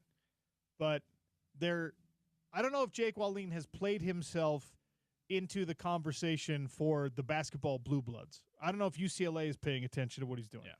I don't know if Kansas is paying attention to what he's doing. I don't know if Kentucky is just like, hey, we need a number 11 guy. Yeah, one of these programs, I wouldn't be shocked if they're like, hey, a bench player. Right. If we see you as a good bench player, we'll give you a call. But yeah, not certainly. He's more likely to go to if he's going to be a starting type. Schools that are going to look at him as a starting type talent, like Utah probably will next season. It's going to be the smaller schools. Yeah, it's going to be a lateral move, not the blue blood schools. You're probably not. So he's probably not fielding calls from the blue bloods. Hey, you know what? Maybe BYU is like, actually, we like you more than we thought we did. Yeah, maybe. I have no idea. But head south again. I wish it's very strange for me because I wish there was a leg to stand on to come on here on the home of the Utes on ESPN 700 and say, you know what? Let him go then. If he doesn't want to be here, let him go. I wish I could do like more of a hot take kind of a thing here, but you just have to look at it is if this was yourself, if this was your own child, if this was your current job, and you like where you're at, but there might be a slightly more lucrative offer out there. There might be just a little bit better situation out there for you. There might be a team that says, hey, we want you to be part of this, and we are not going to be rebuilding for the next year or two. We're actually rounding into where we think we can compete now, and you might be a piece that takes us over the hump. Like, all of those things have to be considered. So Jake Wallin is not going to be he's not going to be the only Utah player to at least assess the options. I doubt he's the only one that actually puts his name into the transfer portal. I don't think that everyone who puts their name into the transfer portal leaves their name in the transfer portal.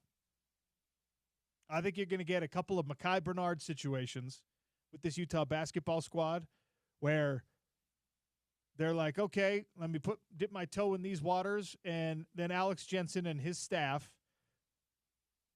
hopefully to include Andre Miller, who just joined us 15 minutes ago, says, actually, no, you want to be here. We have a plan for you here, and our practice facility at least is way nicer than the other one over there. So come on back. That's my hope. Jake Wallin, I admire this. This is the you're trying to thread the needle as a player and be respectful about this announcement, which you did a great job of, and also making sure your teammates know that, like, hey, I'm committed to you guys. I want to finish out whatever we started. He was able to achieve that. This is actually kind of a master class in transfer portal announcements. Kind of is, isn't it? He didn't leave a lot of questions for us. He addressed everything.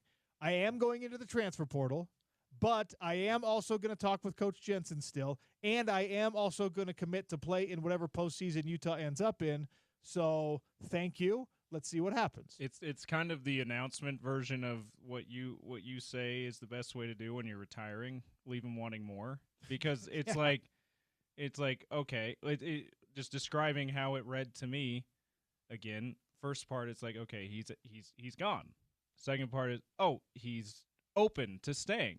It's like it's that I want to know more, but it's definitely enough to satiate my curiosity right now. The only thing that he didn't put in there that he could have put in there, which no one will ever put in there, the only thing that he could have put in there is like, if Utah wants me, I need at least $200,000 next year. Yeah, like, these are my demands. You know what I mean? What if that starts happening? That'd be wild. I mean, it could. Honestly, I would not be shocked. A lot of these guys have agents now. They totally could. So those things, those conversations are had. They're just had out of the public eye right now. Is there ever going to be a player that says, you know what? I want $5 million. Whoever's giving it to me gets my commitment, and then University of Texas just comes sweeping and it's like, we got $5 million for you. It becomes an auction, and then just an auction. Hey, Jake Wallin here, Jake Wallin here. He's tall. Auburn's got $6 million. Yeah, it's like, yeah, I hadn't even considered that. There is nothing stopping these players from eventually starting to just name their price publicly. I mean, yeah. That'd be wild. Here's what I'm doing. If I'm a player in Jake Wallin's situation, and actually he's a hard one to assess because let's do something a little bit easier, and let's say it's more a player like AJ DeBonsa. Okay, sure. Everybody wants you. Everybody, right? Yeah. So because there's no like nuance to that. Everyone wants you. You can just say, okay, well, if you want me, here's my price. And then someone's going to come and just be like, okay, well, we can't meet you there, but we can do this. We could give you a car from this car dealership, whatever. And you could just put say, your name on a building, maybe. No, this is my price, and this is what I want. It's like what LeBron James did when he was a free agent, right?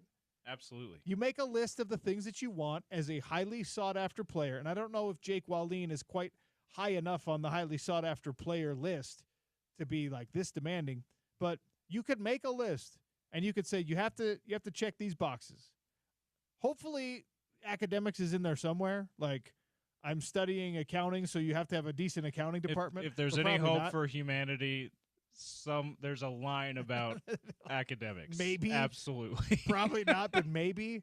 You know what I mean? But, like, if I'm a big time player and I'm thinking of the 21-year-old version of myself or the 19-year-old version of myself, I'm just creating a little checklist, and I'm saying, like, can you give me cool housing, a good apartment to live in, a house, whatever. Check that box. All right. Will you give me a car to drive? At the University of Utah, the answer is yes. Thank you. Okay, good. I also want, let's say for him, $100,000. I want $100,000. Can you give me that? Check yes or no. Right? I probably, to satisfy my parents, would have put like an academic thing in there. Yeah. Would I have actually cared myself? No. Right? And also, I want a new pair of Air Force Ones every semester. Sorry, we're in Under Armour school. Oh, dang it. So, you're out. I don't know, man. Like, Can someone give me the Air Force Ones under the table? they're like, no, now it all has to be above board. If this was 5 years ago, you could have all the pairs you wanted under the table. But now you have to claim it on your tax return. Jake Wallin is in the transfer portal. Don't panic, Utah basketball fans. Utah fans, don't panic. We've seen this before. You will see it again. It is the era we live in college sports right now. If Alex Jensen wants him, he's got a great opportunity to keep him. That is what I know about the support being given behind the scenes to Utah basketball and what Jake just said in his statement. I'm going to continue conversations with Alex Jensen about his vision for the program's future. St. Patty's Day is coming up. The big celebration, because you got to do it on a weekend so you can sleep it off the next day. Saturday, March 15th, right across the street from us here at our Broadway studios, Gracie's is going to have live music, giveaways, games, photo booths, all that and more right in the heart of Salt Lake City. Get details and RSVP now at gracieslc.com. Wear your green or James Peterson's going to pinch you. gracieslc.com. I will, too. Tank Race Update. It's the Sean O'Connell Show, ESPN 700, 92.1 FM.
Time now for an NBA tank race update.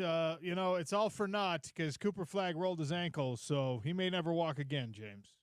I don't know if you even want the guy now. Damaged goods. You know what?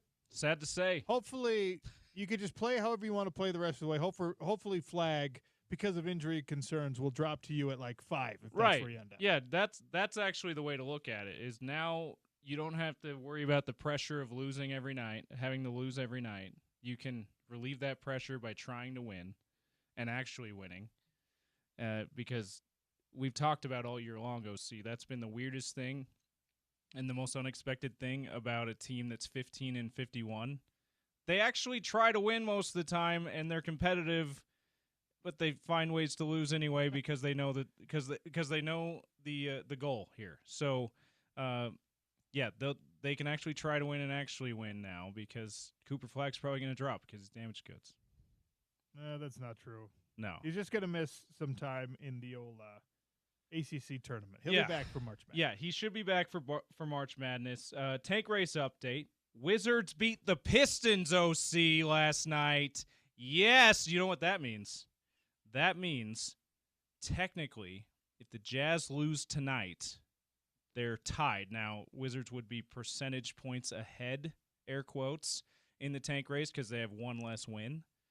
But they're in a virtual tie for the worst record in the league if they can get it done with a loss to the Raptors tonight. A lot on the line tonight for this game because the Wizards Wizards beat the Pistons. Pelicans lose to the Magic.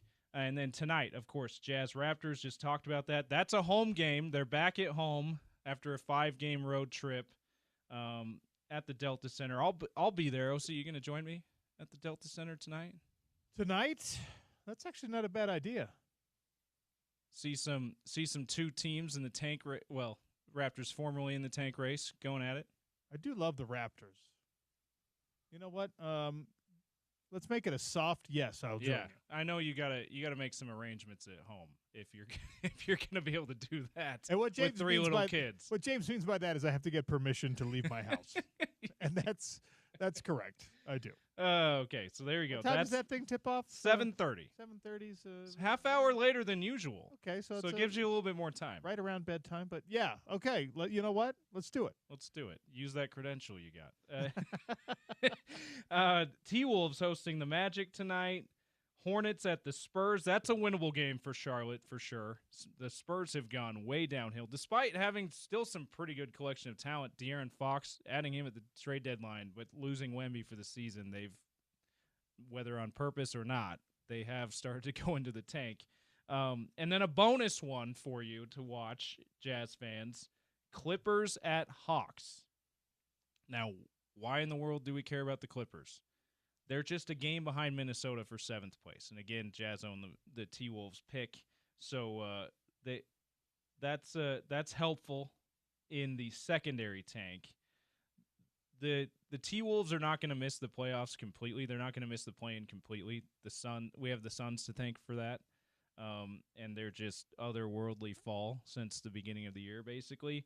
But maybe teams like the Clippers can keep winning. Warriors certainly, who are in 6th place, keep winning and push them to road games in the play-in tournament instead of some home games, and making it just that much harder for the T-Wolves to make the playoffs. The standings update, Wizards still in first, and they will be technically by the end of the night, percentage points-wise, but Jazz just a half game behind them. They're tied in the loss column. Wizards 1 win better than the Jazz in the standings. One win worse than the Jazz in the actual standings. So Jazz just a half game behind them. It's as close as it's ever been, OC. Hornets are third, 3 games back at 16-49. Pelicans are starting to play themselves out of the tank race, believe it or not, at 19-48. They're 5 games back and 4.5 back of 2nd place. It's just 2 games back of 3rd place, which is still tied for the first lottery odds at 14%. So they're still in the tank race from that perspective, but not in the worst record in the league race. T-Wolves, where are they? They're 7th, half game behind the Warriors for 6th. Again, a game ahead of the 8th place Clippers. And then guys to scout in conference tournament play tonight. OC BYU's still in action, so another chance to see Yegor Demin, who's supposed to be a lottery pick still. That game's at 5:00 versus Houston on ESPN2. Illinois' got a guard that's right now in a lot of mocks somewhere between 5 and 7. So if the Jazz do fall, he's a guy that you could look at. Kasparis Yakuchunas, who I probably just completely butchered his name.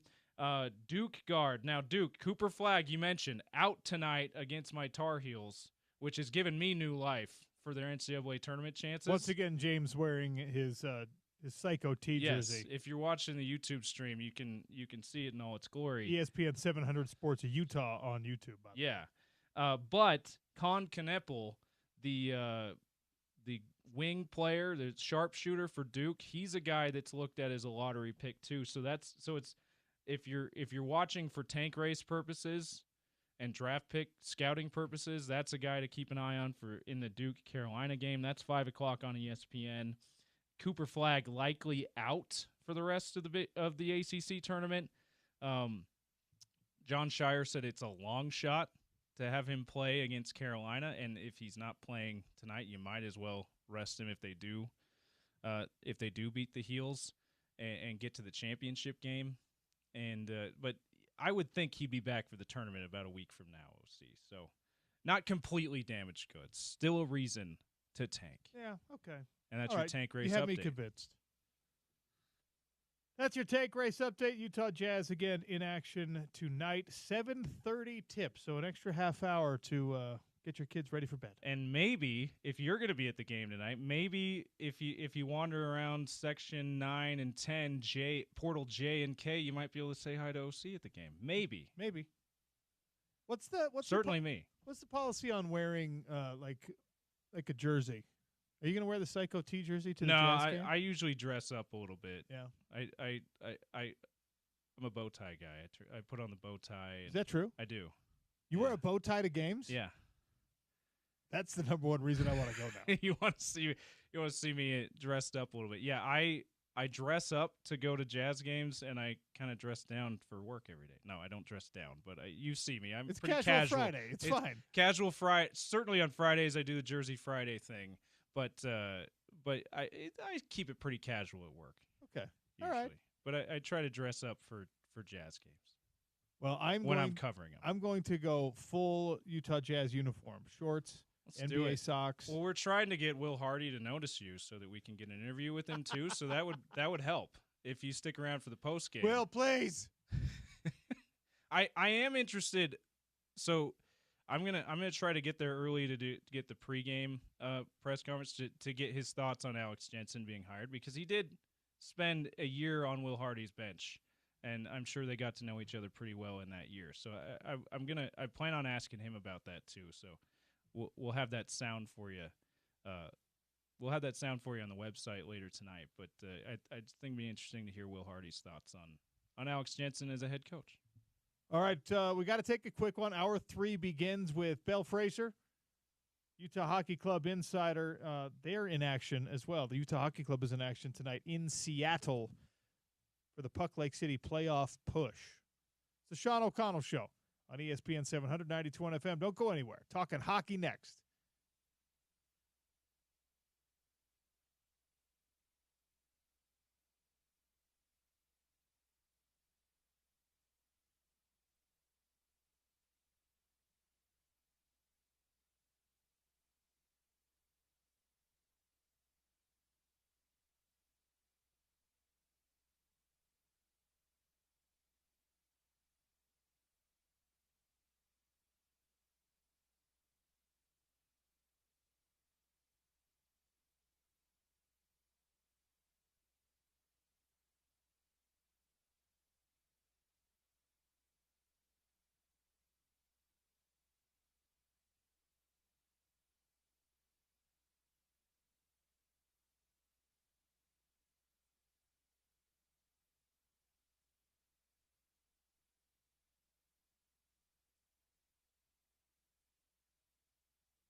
All right, we had to move up the airing of grievances. We are moving back Belle Fraser because, she has her real job, her morning skate, her actual, duties to attend to. So asked to be pushed back to 1:30, which is normally when we air the grievances on a Friday. So we'll do the airing of grievances now. Fire them up, 877-353-0700 at Real OC Sports if you want to air a grievance on our airwaves. Unburden yourself before you head into a weekend that hopefully sees some decent weather. I'm actually gonna pull up the forecast. James, you wanna start? You want me to start? I can start. And Okay. this one, it's mostly I'm gonna feel for the first time I'm gonna feel like that get off my lawn old guy, and maybe I'm gonna come off that way. Maybe not for the first time I've come off that way. Let's be honest about that. But as a guy in his early 30s, you don't necessarily start feeling that way quite yet. But can we? And the reason I say that is it seems like it's this younger generation that talks this way. But can I get some people to just please, every once in a while, when you're trying to put together a sentence, do not use a cliche. Just every once, cliches are fine. I feel attacked. No, cliche. James? You do. James, just tell me if you think I'm over cliche. You're just a cliche. Look me in my face and tell me I'm too cliche.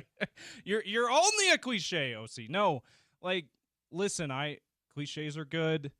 They're sometimes fun to use. Sometimes Tell us how you really feel. No, this is airing your grievances. Tell us how you really feel. But not every time you say something doesn't need to be a cliche. Okay, fair. One of the things, and this is more slang than cliche, but it's become a cliche. One of the things is instead of saying, I just try to be honest all the time, people are saying, I keep it 100. Keep it 100? I'm so tired. Keep it real. Keep it 100. Okay. You are now entering my area of expertise, James. Yeah. Because people's speech crutches and mannerisms can drive me absolutely insane. They drive me up a wall sometimes. Yeah. Okay, so we're gonna Constanza this together. We're just gonna yell about this together. Yes. All right. There's plenty of clouds out in the sky. We're gonna yell at these clouds. No, it's also gotten to a point where, listen, I'm gonna say it this way, and you think I'm tooting my own horn. That is not what I'm trying to do here. But sometimes, every once in a while, I'll say something clever just to people at home, right? People around family or whatever. And almost every time, especially if they're younger than me, but sometimes not that even, they'll go, "What's that from?" I'll be like, "Me."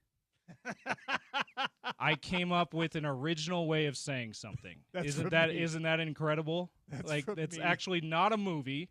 It's not a TV show. And listen, you know this.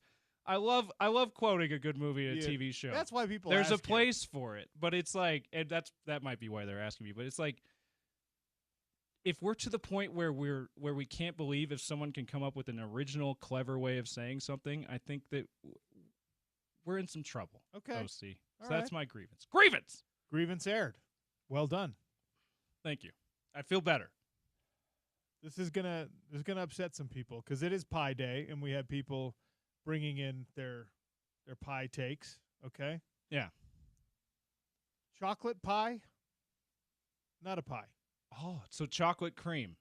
It's just pudding, James. It's chocolate pudding in a pie crust.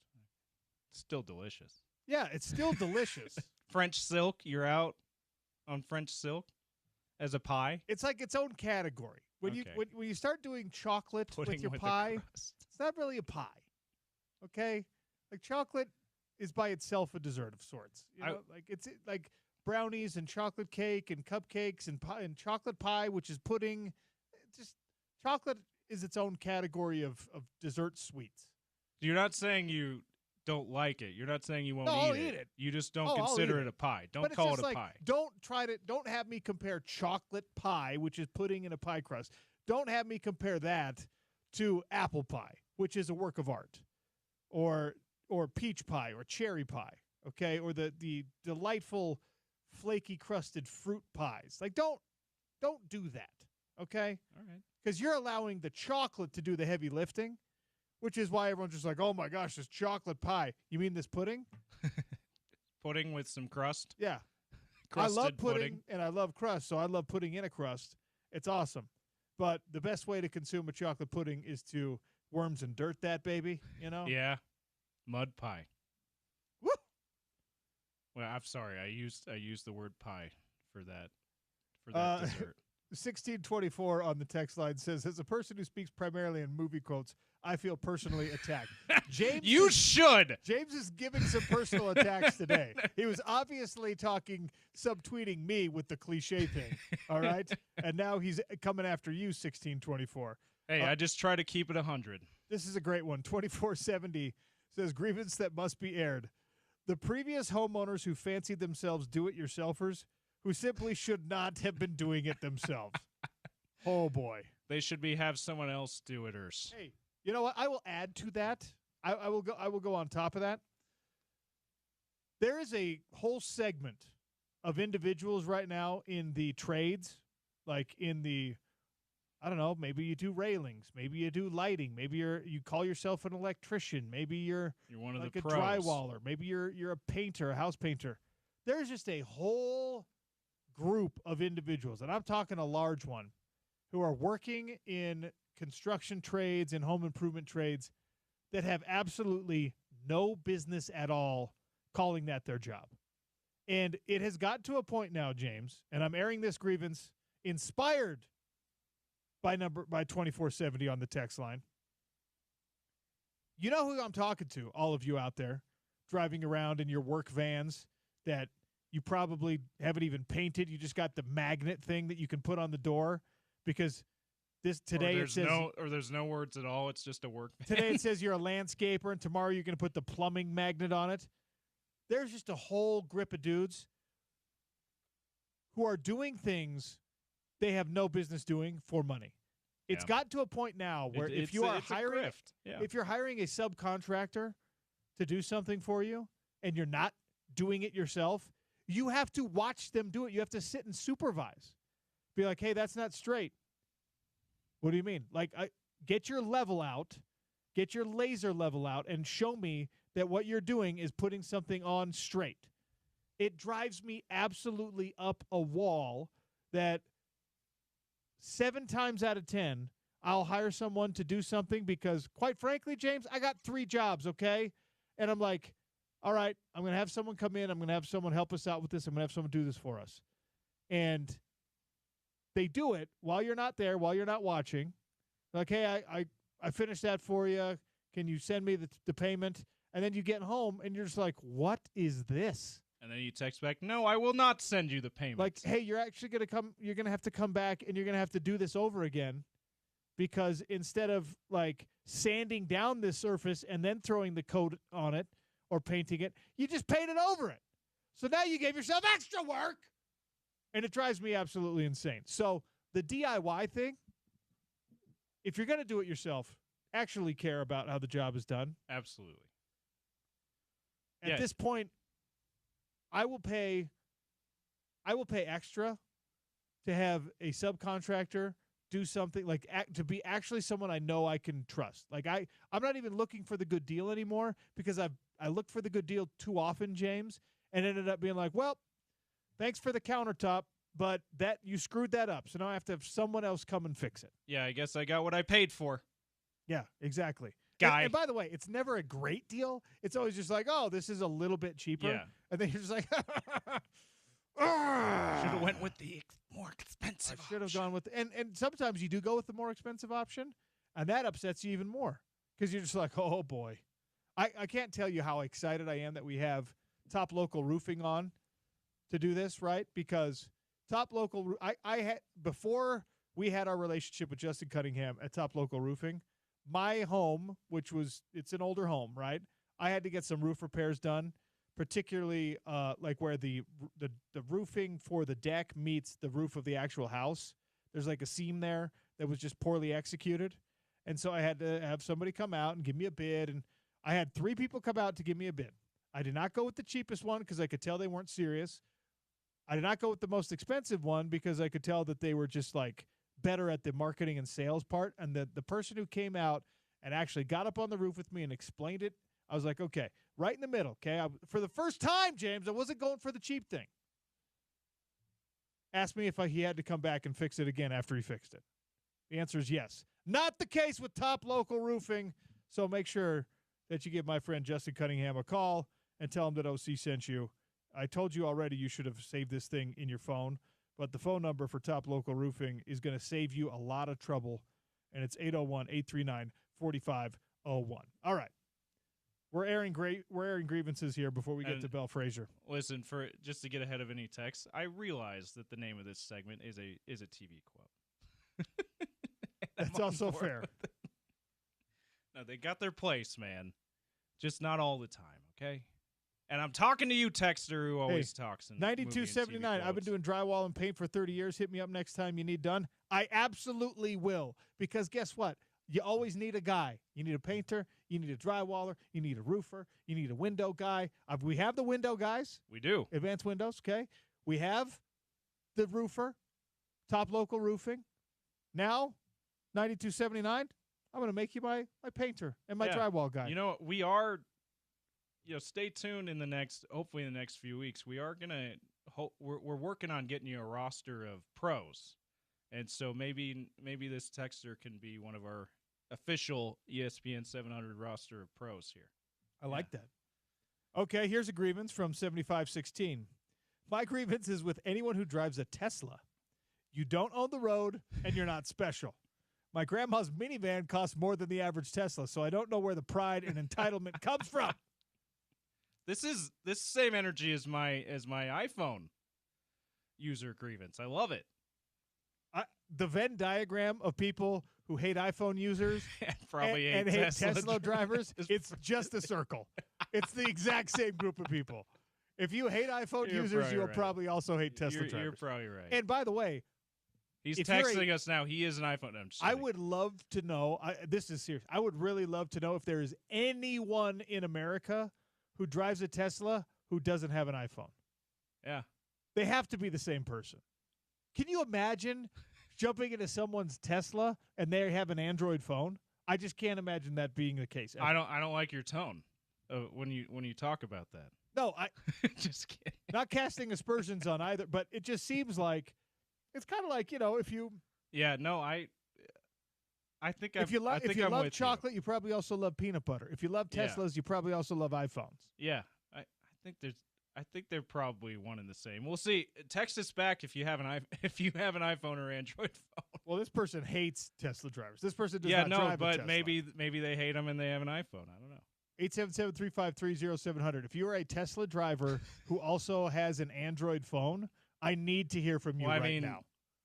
Elon hasn't invented his own phone yet, so once that happens, they'll technically not be iPhone users. What's Elon's problem, by the way? He invented a new car-ish.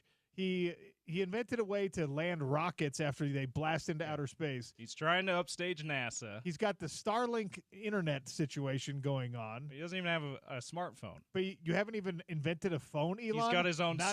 He doesn't have his own social media. He bought a social media platform. Yeah, it's kind of made it. 1624 says the Tesla is the iPhone of cars.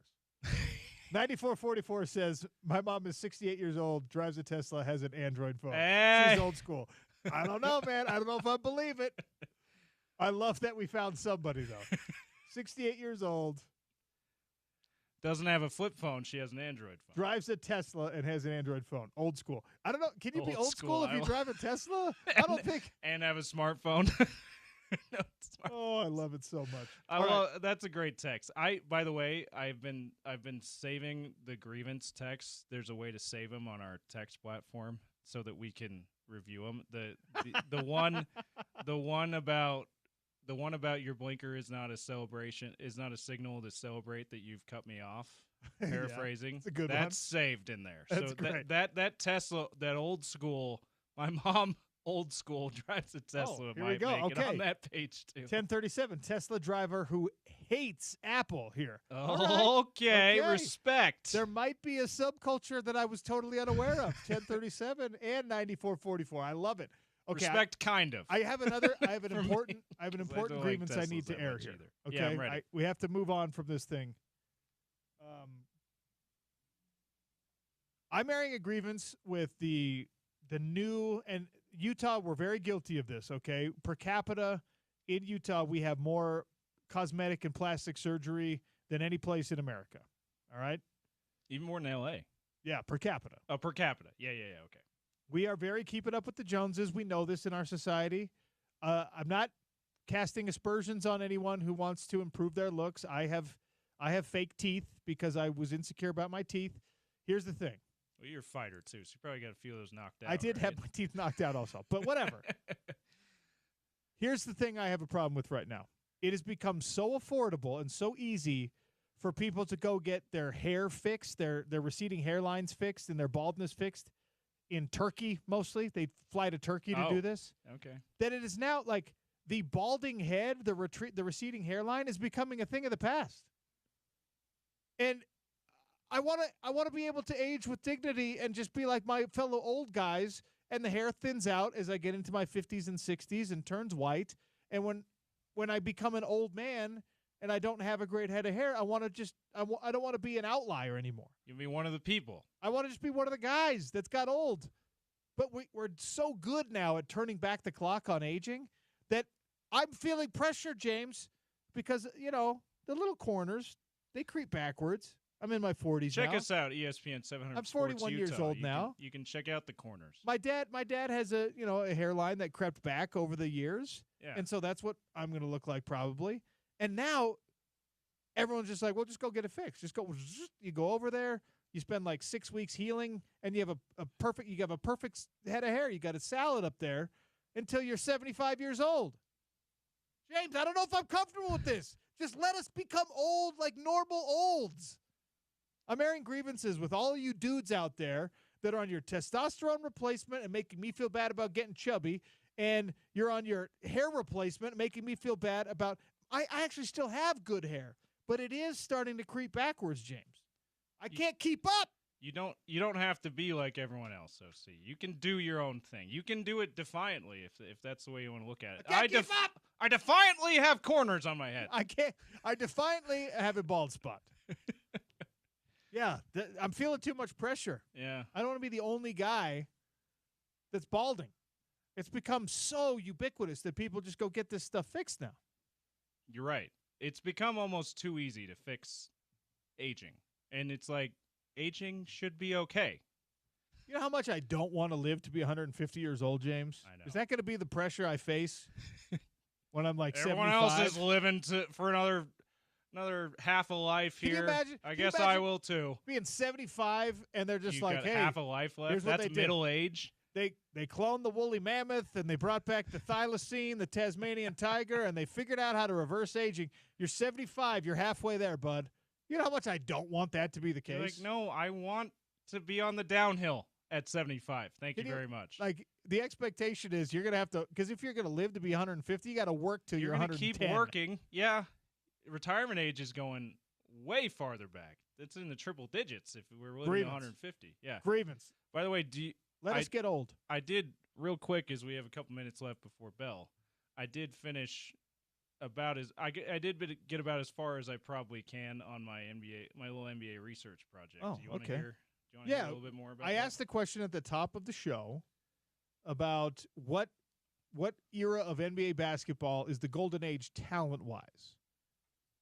And James did some research. What do you have? So this is just based off of all NBA teams in a 8 to 10 year period, and who was at the end of that period, who was still actively playing, and who of those guys were still in their prime at the end of that period. Okay. Already gave you. I'll review the current era. I'm defining as 2017 to now. 36 All NBA players from in that fall in that range still playing. 28 of them still in their prime. Okay. 2008 to 2016, the next 8 to 10 year window. 34 still active at 2016 at the end of the 2016 season. Only 21 still in their prime. Okay. 2000 to 2007, the next window. 36 still active, but by the end of 2007, 24 of them you could argue still in their prime. 90s. Now, this is going to hurt you, OC. And it hurts me a little bit, too, because I grew up the end of the 90s era. 38. So I just did the whole 10 years. Okay. This is the longest one. I didn't get to the 80s, but I think it's probably going to be similar. 38, we're still playing. We're still playing. That's only 2 more. It's 2 more years added, and it's only 2 more than what we have in the current era. So it gave them more years, and those guys were still playing. So that, I don't know. So 90. They're maybe on the same footing as the present, is what you're saying? No, what I'm saying is, it's not good for the 90s because I gave you a longer window. I gave you a longer range, and you're basically the same amount of guys who are still playing. So that tells me that's one of the indications that tells me again that why I feel like this era is the golden age talent wise. Now, of guys that are still in their prime, there were 15 from the 90s, from the guys who were from 1990, somewhere an All-NBA player somewhere between 1990 and 1999. By 1999, there were 15 that were still you could argue were still in their prime. So the 90s not near as talented, maybe in shorter windows, as talented as today, but not longevity-wise. So and I think longevity matters in this conversation. I might have just confused you. At Real OC Sports, go vote on the poll. No, I'm looking at some of these numbers. All right. Yeah, look, you could make a case. We know the Dream Team era. We talk about that as like this bygone golden age. I'm talking about the talent, though, the international influx of players right now. How many guys are 6'10 plus now who can shoot and dribble? It feels like talent right now is better than it's ever been. If the modern player today was playing 82 games a year and we weren't constantly talking about how soft they are, I don't think this is much of a debate, honestly. But because the culture of basketball has changed with load management and things like that, we have a hard time acknowledging just how freakish and talented the NBA is at large now. It's really interesting.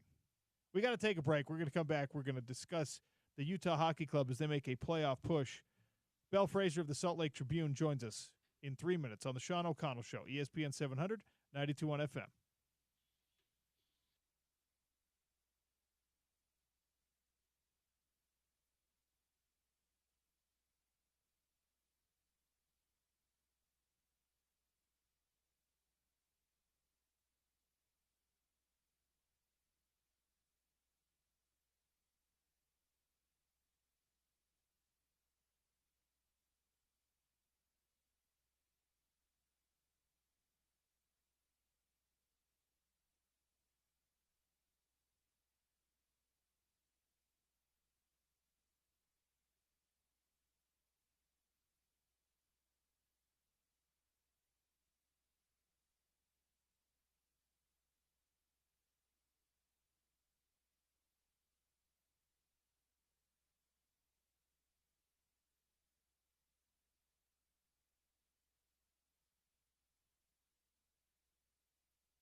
And now Keller. Clayton Keller for Sergachev. Gunther fires and scores!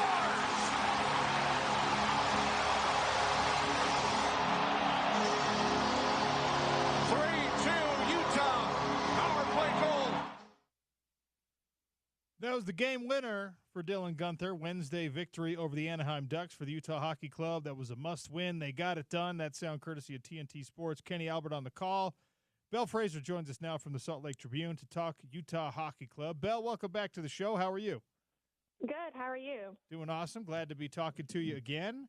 Vemelka Veggie is starting again. When are they going to find a rest for the keeper who they extended? It's hard to think it will come up anytime soon. They play, obviously, Seattle tonight and then Vancouver, which will be a huge game because when you look at the playoff race, that's probably the biggest game that they'll have down the stretch here. And then Edmonton, which is obviously of the likes of Connor McDavid. So if you could have a well-rested, healthy Vemelka in all of those games, you would probably go for it. But he's starting tonight. Coach just confirmed, and it's his 9th consecutive start in a row, which, you know, for goaltenders, you always want them to be rested. And Coach has talked a lot about that with Vemelka, where they have faith in him. They love his consistency right now. But in the past, when he's tired, his game really starts to dip. So they've been really trying to monitor that away from the games. At morning skates in Utah, they'll have a third goalie, the E-Bug, who isn't part of the team, but they'll have Vemelka go out there for 5 minutes or so at the beginning of the skate, get a couple shots, and then he'll come off, and the E-Bug will stay in practice with them. So when the team has skates and the team is doing drills, sometimes Vemelka will not partake in those recently, just so that they can kind of maintain his energy. So although they're relying on him in games right now, they're kind of trying to wean him away from action, away from games, and getting him warm and ready to go, obviously, but not doing any extra activity that would tire him out. So, you know, it's something that Coach says they're really aware of and that they're paying attention to and that they know. But at this point, he compared it if you were in a playoff series, you're going to play Vemelka every game. So that's how they're viewing this set of games right here. They're technically fighting for their playoff lives. So he said if it's a Game 7 in a playoff series, I'm going with Vemelka. So that's who we're going with right now. So, you know, it's great he's playing well, and you kind of just hope that he feels fresh enough to keep this streak going. Obviously, they're a little bit thinner at goalie because Connor Ingram has stepped away, and the statement was to focus on his health. And obviously, it's been cool to see the fan reaction to that, and we know that the team supports him. What do we know about what's going on with Connor Ingram right now? Yeah, well, first off, I mean, I think it's clear to say everyone in Utah, the Tribune, all the beat writers, team is 100% behind him, just giving all our support to him. He put out a statement that said his mom sadly passed away from breast cancer earlier this year. That's when he took his 2 months off, and he came back and he tried to be at his best, but he just said that he, you know, needed some more time away to come back 100%. So he's taking some time away from the team, and that's the statement he made. And so Jackson Stopper was called up from the AHL to be Vemelka's backup, and you would expect that he would get a start some point between now and the end of the season, but you're really not sure. But yeah, you mentioned the fan response for Ingram. It's been really incredible.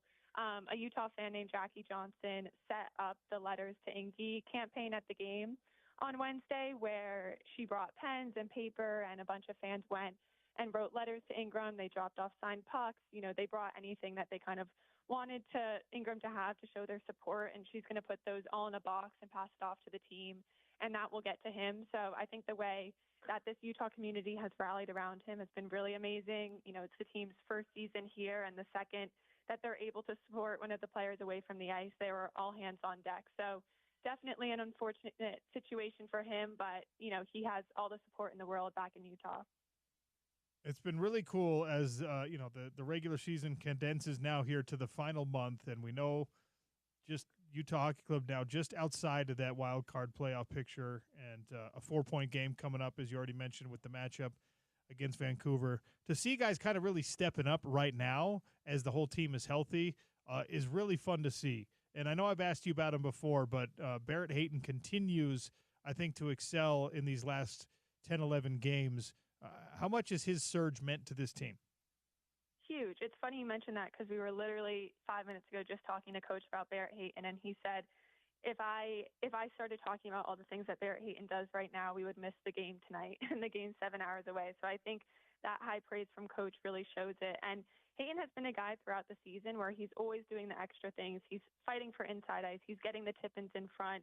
He's a great two-way center. He has pride in his defensive game, but sometimes he wasn't getting rewarded on the scoreboard. And I think as a player, you always want to see your name in the assist or goal category. So it's nice that he's getting that boost of confidence with the production, but he really does everything. And coach always says if there's a line with wingers that he wants to get going, he puts Barrett Hayton there to center them because of his playmaking ability.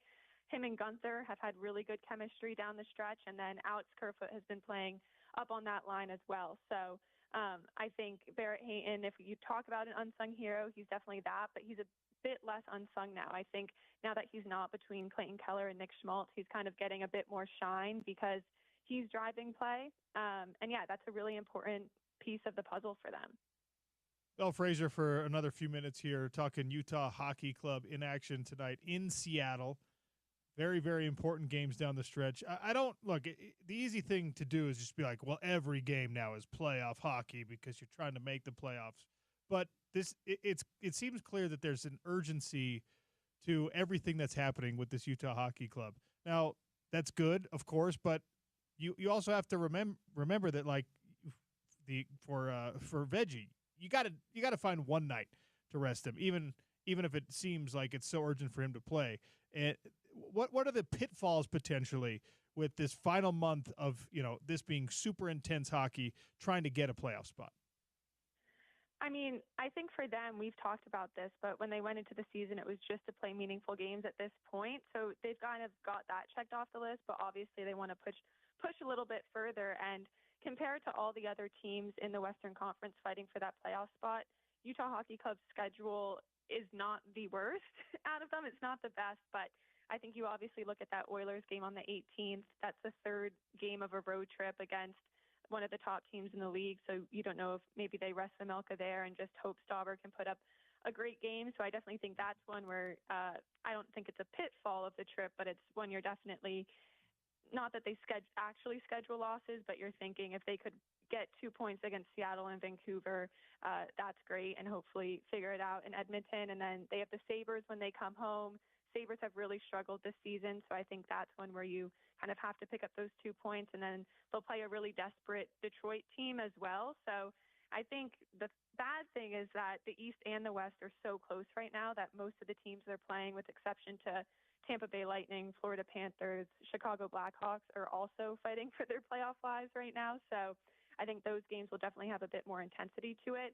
But yeah, they're lucky that 4 out of their 5 games to end the month are against teams that are either way far out of the playoffs or already are locked in. So it'll be interesting to see. But yeah, Utah, we've talked about it, has to pretty much win out and hope that the teams around them start losing a bit. The Blues lost last night, which was good for them.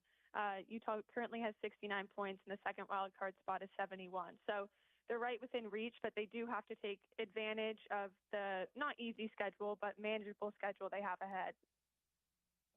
I'm looking at your Twitter right now, your X right now, and look, you're in Seattle, one of the great food cities in America. You're doing your little food diary.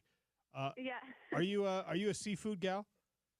Yes, we're actually going to head over to the Pike Place, that market after this. Oh yeah. Yeah, get some chowder, try out all the seafood over here. I had some fish tacos last night, which were very good. So selfishly, that's a fun part of the road trips, getting to try different places' food. Okay, are you a go out to eat for breakfast type person? I can be. Okay. Portage Bay Cafe in Seattle. Portage Bay, okay. Is like top 5 breakfast in America. Like I always go, they have these crazy French toasts. I go with the blueberry cobbler French toast or the pineapple upside down cake French toast. They're amazing breakfast. They don't sponsor the show. I'm just giving you I'm just giving you an opportunity to go enjoy some great breakfast because I'm kind of jealous. I love Seattle food. Thank you. That sounds delicious. Blueberry what you said? It's like blueberry cobbler French toast. It's so good. Nice. Yeah. Okay. It's on my list. I didn't want to take the conversation there, but then I'm scrolling down and I'm seeing the food, and I was just like, oh, I'm hungry now. Before I let you go, all right, this home stretch run, I'm taking Veggie out of the equation. Tell me the most important. I'm going to take Keller out of the equation as well because he's the captain. Who is the most important player on the ice for the Utah Hockey Club down this home stretch in the final month? That is a hard question. I mean, I'm going to cheat and give two scenarios. I think it's a really easy thing to say, probably Sergachev and Marino. And just defensively, it's cliche, but defense wins games. Good defense leads to good offense. So I think for Utah to have success, they need their top D men going in terms of breakouts and cutting off plays and not taking penalties and being strong on the penalty kill if they do. So that's an easy one, kind of a cop-out. Obviously, you need good defense. But I think when you look at that third line of Lawson Krause, Jack McBain, and Josh Stone, secondary scoring is going to be really important for this team going forward. And they've kind of gotten a taste of it recently. In the past, their top six has really produced most of their goals. But that third line, all of those guys are 6'3" or above, all 200-plus pounds. So they're kind of a line for Utah that's really hard to play against and that other lines don't want to go against, and they use their physicality, and they're good on the forecheck and creating Ozo time. But the past week or so, they've actually began scoring and putting points up. So I think that's a trio of players that you really want to pay attention to right now that are kind of finding their identity as a line and their confidence to be a goal-scoring line and not just a hitting line or a checking line. And Lawson Krause is looking a lot more confident since coming back from the Four Nations break. He talked about taking that time to reflect and kind of look at how he was scoring last season. And he said it was a lot of driving the net, getting inside ice, and simplifying his game. And you've really seen him do that. And McBain's at center there, which is his natural position.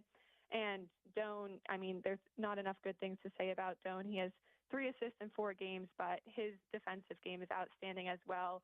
His hustle is one of the best on the team. So I think those 3 are really, forming together well and will be an important part of Utah's secondary scoring, like I said, if they're going to, put together a big stretch of wins here.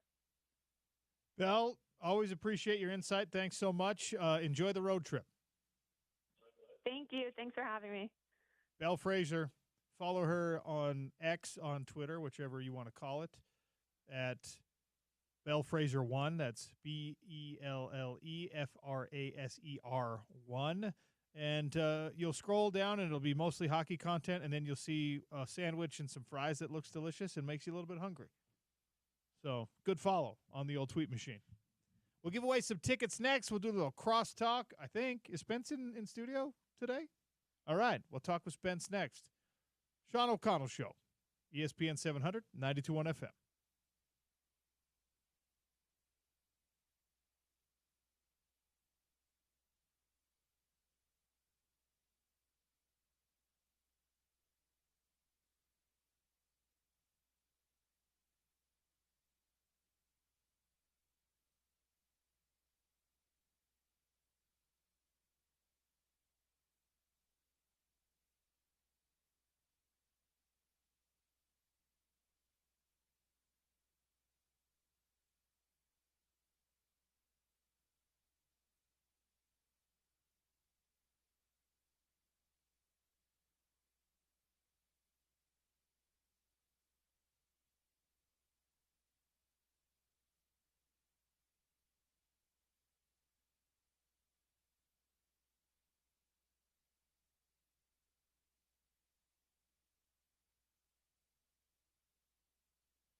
James, I have to put this out there. We aired our grievances earlier, and now someone has a grievance with us because we were laughing about Elon Musk stuff, and he wants to make it clear that Elon actually never invented anything. We accidentally said that Elon Musk invented stuff for SpaceX and invented things.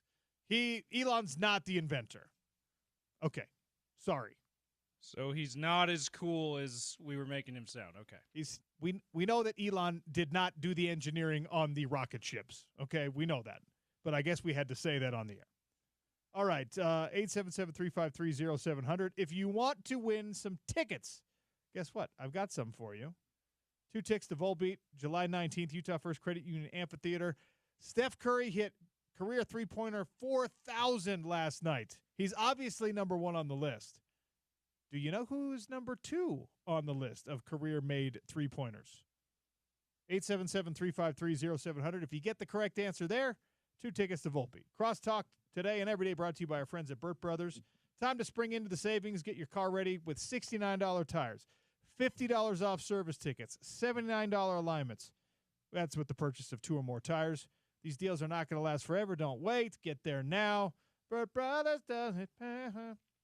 All right, Sean O'Connell Show wrapping up. That means the Drive with Spence Checketts is next. Spence, how are you? Can you hear me? The headphones on this side of the studio continue to not work. Am I coming through loud and clear? You are.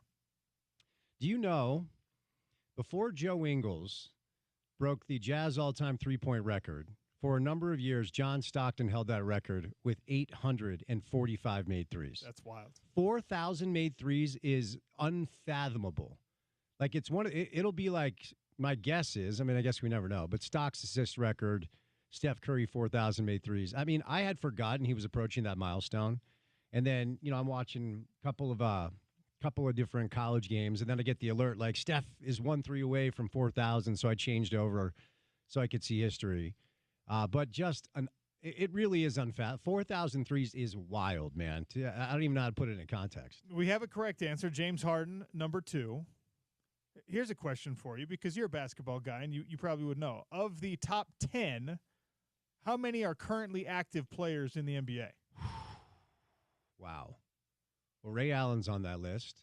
So he's not. Reggie Miller's on that list. He's not. Is that all? Is it 8 active There's players? 2 more. Ray Allen. 6 of the top 10 are currently active players in the NBA. Is Dirk on the list? Dirk is not on the list. Strong Jazz connection, a fan favorite for the Utah Jazz. Bobby Hansen. Just kidding. I'm drawing a blank. Looks like Ashton Kutcher. Kyle Korver. Kyle Korver, number 8. Vince Carter, number 10. Vince, top 10. That's surprising. So 6 active players. Yeah, Paul George, LeBron James, Klay Thompson, Damian Lillard, James Harden, Steph Curry, still active. And Harden has 3,100. Everyone else is shy of 3,000. Steph hit career three-pointer 4,000. Do you remember, I can't remember who it was, when Kyle Korver was here, there was some news reporter that brought him like a peanut butter and jelly sandwich to a Jazz press conference because he had mentioned he did some sort of like vignette Q&A when he landed here. And, of course, good-looking dude, and so all the women in our market love themselves some Kyle Korver. Yes. And there was some female news reporter that heard that he liked peanut butter and jelly, and she showed up to a Jazz press. It was the most awkward thing. Like, not in a kind of silly, ironic way? Like, no. Like shooting the shot? She just be like, and look, I heard you like PB&J. Exactly. And I'm not a hater. Shoot your shot. But we're all there like ready to ask Kyle questions about the Jazz, and all of a sudden this reporter walks up, and it's like, and she had made him a homemade, with love, peanut butter and jelly sandwich. Okay. Said, Kyle, I heard you like peanut butter and jelly. What kind of bread are we talking about here? It was straight white Wonder Bread. Yeah. It's like, you can't even go Grandma Sycamores? Come on. No, it looked like cheap white Wonder Bread. That's amazing. So awkward. I wish I could remember who it was. All of us were like, dude, she is. And Kyle was such a sweet guy about it. He's like, oh, thanks so much, because he was married. He's not going to leave his wife for an older lady who works in news. I'm not judging. You don't know because of when you sweeten a deal with a peanut butter and jelly sandwich. Yeah. Yeah, apparently. That's my it's my one Kyle Korver story that I have to bring on air today. I love that very, very much. That is great. Yeah, are you watching any college hoops? Yeah, I watched digging in a little bit. A bunch of tournament basketball yesterday. And, we got a great game tipping off at 5 p.m. Cougar on Cougar Crime about Indeed. to happen. Mm-hmm. Houston and BYU, and that'll be an interesting one. So I'll watch some of that. But, yeah, I was, hoping we could catch a little glimpse of Cooper Flagg and ACC. We're going to have to wait till March Madness now because of the rolled ankle. But, yeah, I'm watching at least the Big 12 stuff. Yeah, you know what's wild is the top 4 prospects in the draft. So I've been talking about this for Jazz fans. Like, hey, if you're wondering why the Jazz are doing this, watch these players, namely Cooper Flagg. And he's not playing tonight. And John Shire himself said he's questionable moving forward. And when a kid has a future like that, you put him on ice when he's hurt. So Cooper Flagg, you may not be able to see. Number 2 is Dylan Harper. And number 3 is Ace Bailey. Both play for Rutgers. Rutgers is done. Yeah. They lost to... This sentence still blows me away. Rutgers lost to USC in the Big Ten tournament. It's so odd. And then the 4th best prospect is VJ Edgecombe from Baylor, and they lost last night. Yeah, they're out. The top 4 players you're not going to see unless you want to tune into like the college basketball crown. Oh, by the way, is Utah going to that thing? Do we know yet? They're talking about it. They're thinking about it. Don't go, man. Just I asked Bill that question today, whether it's better just to okay, let's be done. Yeah. It's a clean break kind of time, potentially. But also, if these guys like each other a lot and want to play together again, it's a 1-week tournament. Yeah. So we'll see how it plays out. I do, before I turn you loose, or turn myself loose and let you do 4 hours of radio, Steph's milestone last night sparked a question for me. The golden age of NBA talent. Because, we're watching right now, leading scorer, 50,000-point LeBron James. We're watching the best three-point shooter ever. We're watching a bunch of these other guys who are absolute monsters, and that's the present era of player. So the golden age of NBA talent, take out the load management, take out all the stuff we talk about with players being soft. I'm just talking about the talent, the level of basketball. What is the golden age? The present, I did 2000 to 2016-ish. That's the Kobe, Shaq kind of era. 90s, 80s, pre-1980, which got no votes at all. What do you got? It's now. It's current, and I talk about this quite a bit. I badly wish the pool of talent that we have playing pro basketball would play the style of basketball that we had once upon a time. And I'm not a harken back to the whole because I can remember, man, those Knicks Heat series in the 90s. Kids, look it up right now. There were some games where the Knicks would win 72-68. I'm not kidding. And I'm not saying harken back to that. I'm saying, when the rules weren't as loose and when the culture wasn't as laissez-faire about doing your job. The NBA employs basketball players that don't seem to want to play basketball, which is wild. And that's not entirely fair because it's not all in the players. But once upon a time, players actually needed their paycheck, and they actually had to play to get paid. And so you saw 82 games. It was like a badge of honor. And now the money's so ridiculous, these guys, you and I have talked about this. They don't have to show up for work, and they still get paid. And I'm not hating on them. Way to go. Good for you. We all should have that blessing in life. But because of that, the talent pool isn't as exposed consistently playing a high level of basketball to the consumer. I still believe basketball is the best game in the world when the best athletes in the world care about playing. But we don't see it enough, right? And that's why football is just completely taken off as far as popularity goes. But from strictly a talent standpoint, there's never been more talent than there is now. Yeah. 12% of the vote coming in right now says now. 65 hearkening back to the glory days, the Stockton Malone era. 23% say it's that Shaq Kobe era. Anyway. Well, I'm sure no Jazz fans are like, yes, the talent right now is awesome because there's not a lot of talent on their team. There's a lot of local bias going on, I think, here. For sure. Big thanks to all of you for listening today. Big thanks to Belle Frazier and Bill Riley and Andre Miller, who joined us on the show. You can always catch up, if you didn't catch it live, on the app, ESPN 700 Sports app, ESPN700sports.com, the on-demand section. Get the Sean O'Connell Show wherever you find your podcast. Stay tuned now for The Drive with Spence Checketts. It's Utah's #1 sports talk, ESPN 700, 92.1 FM.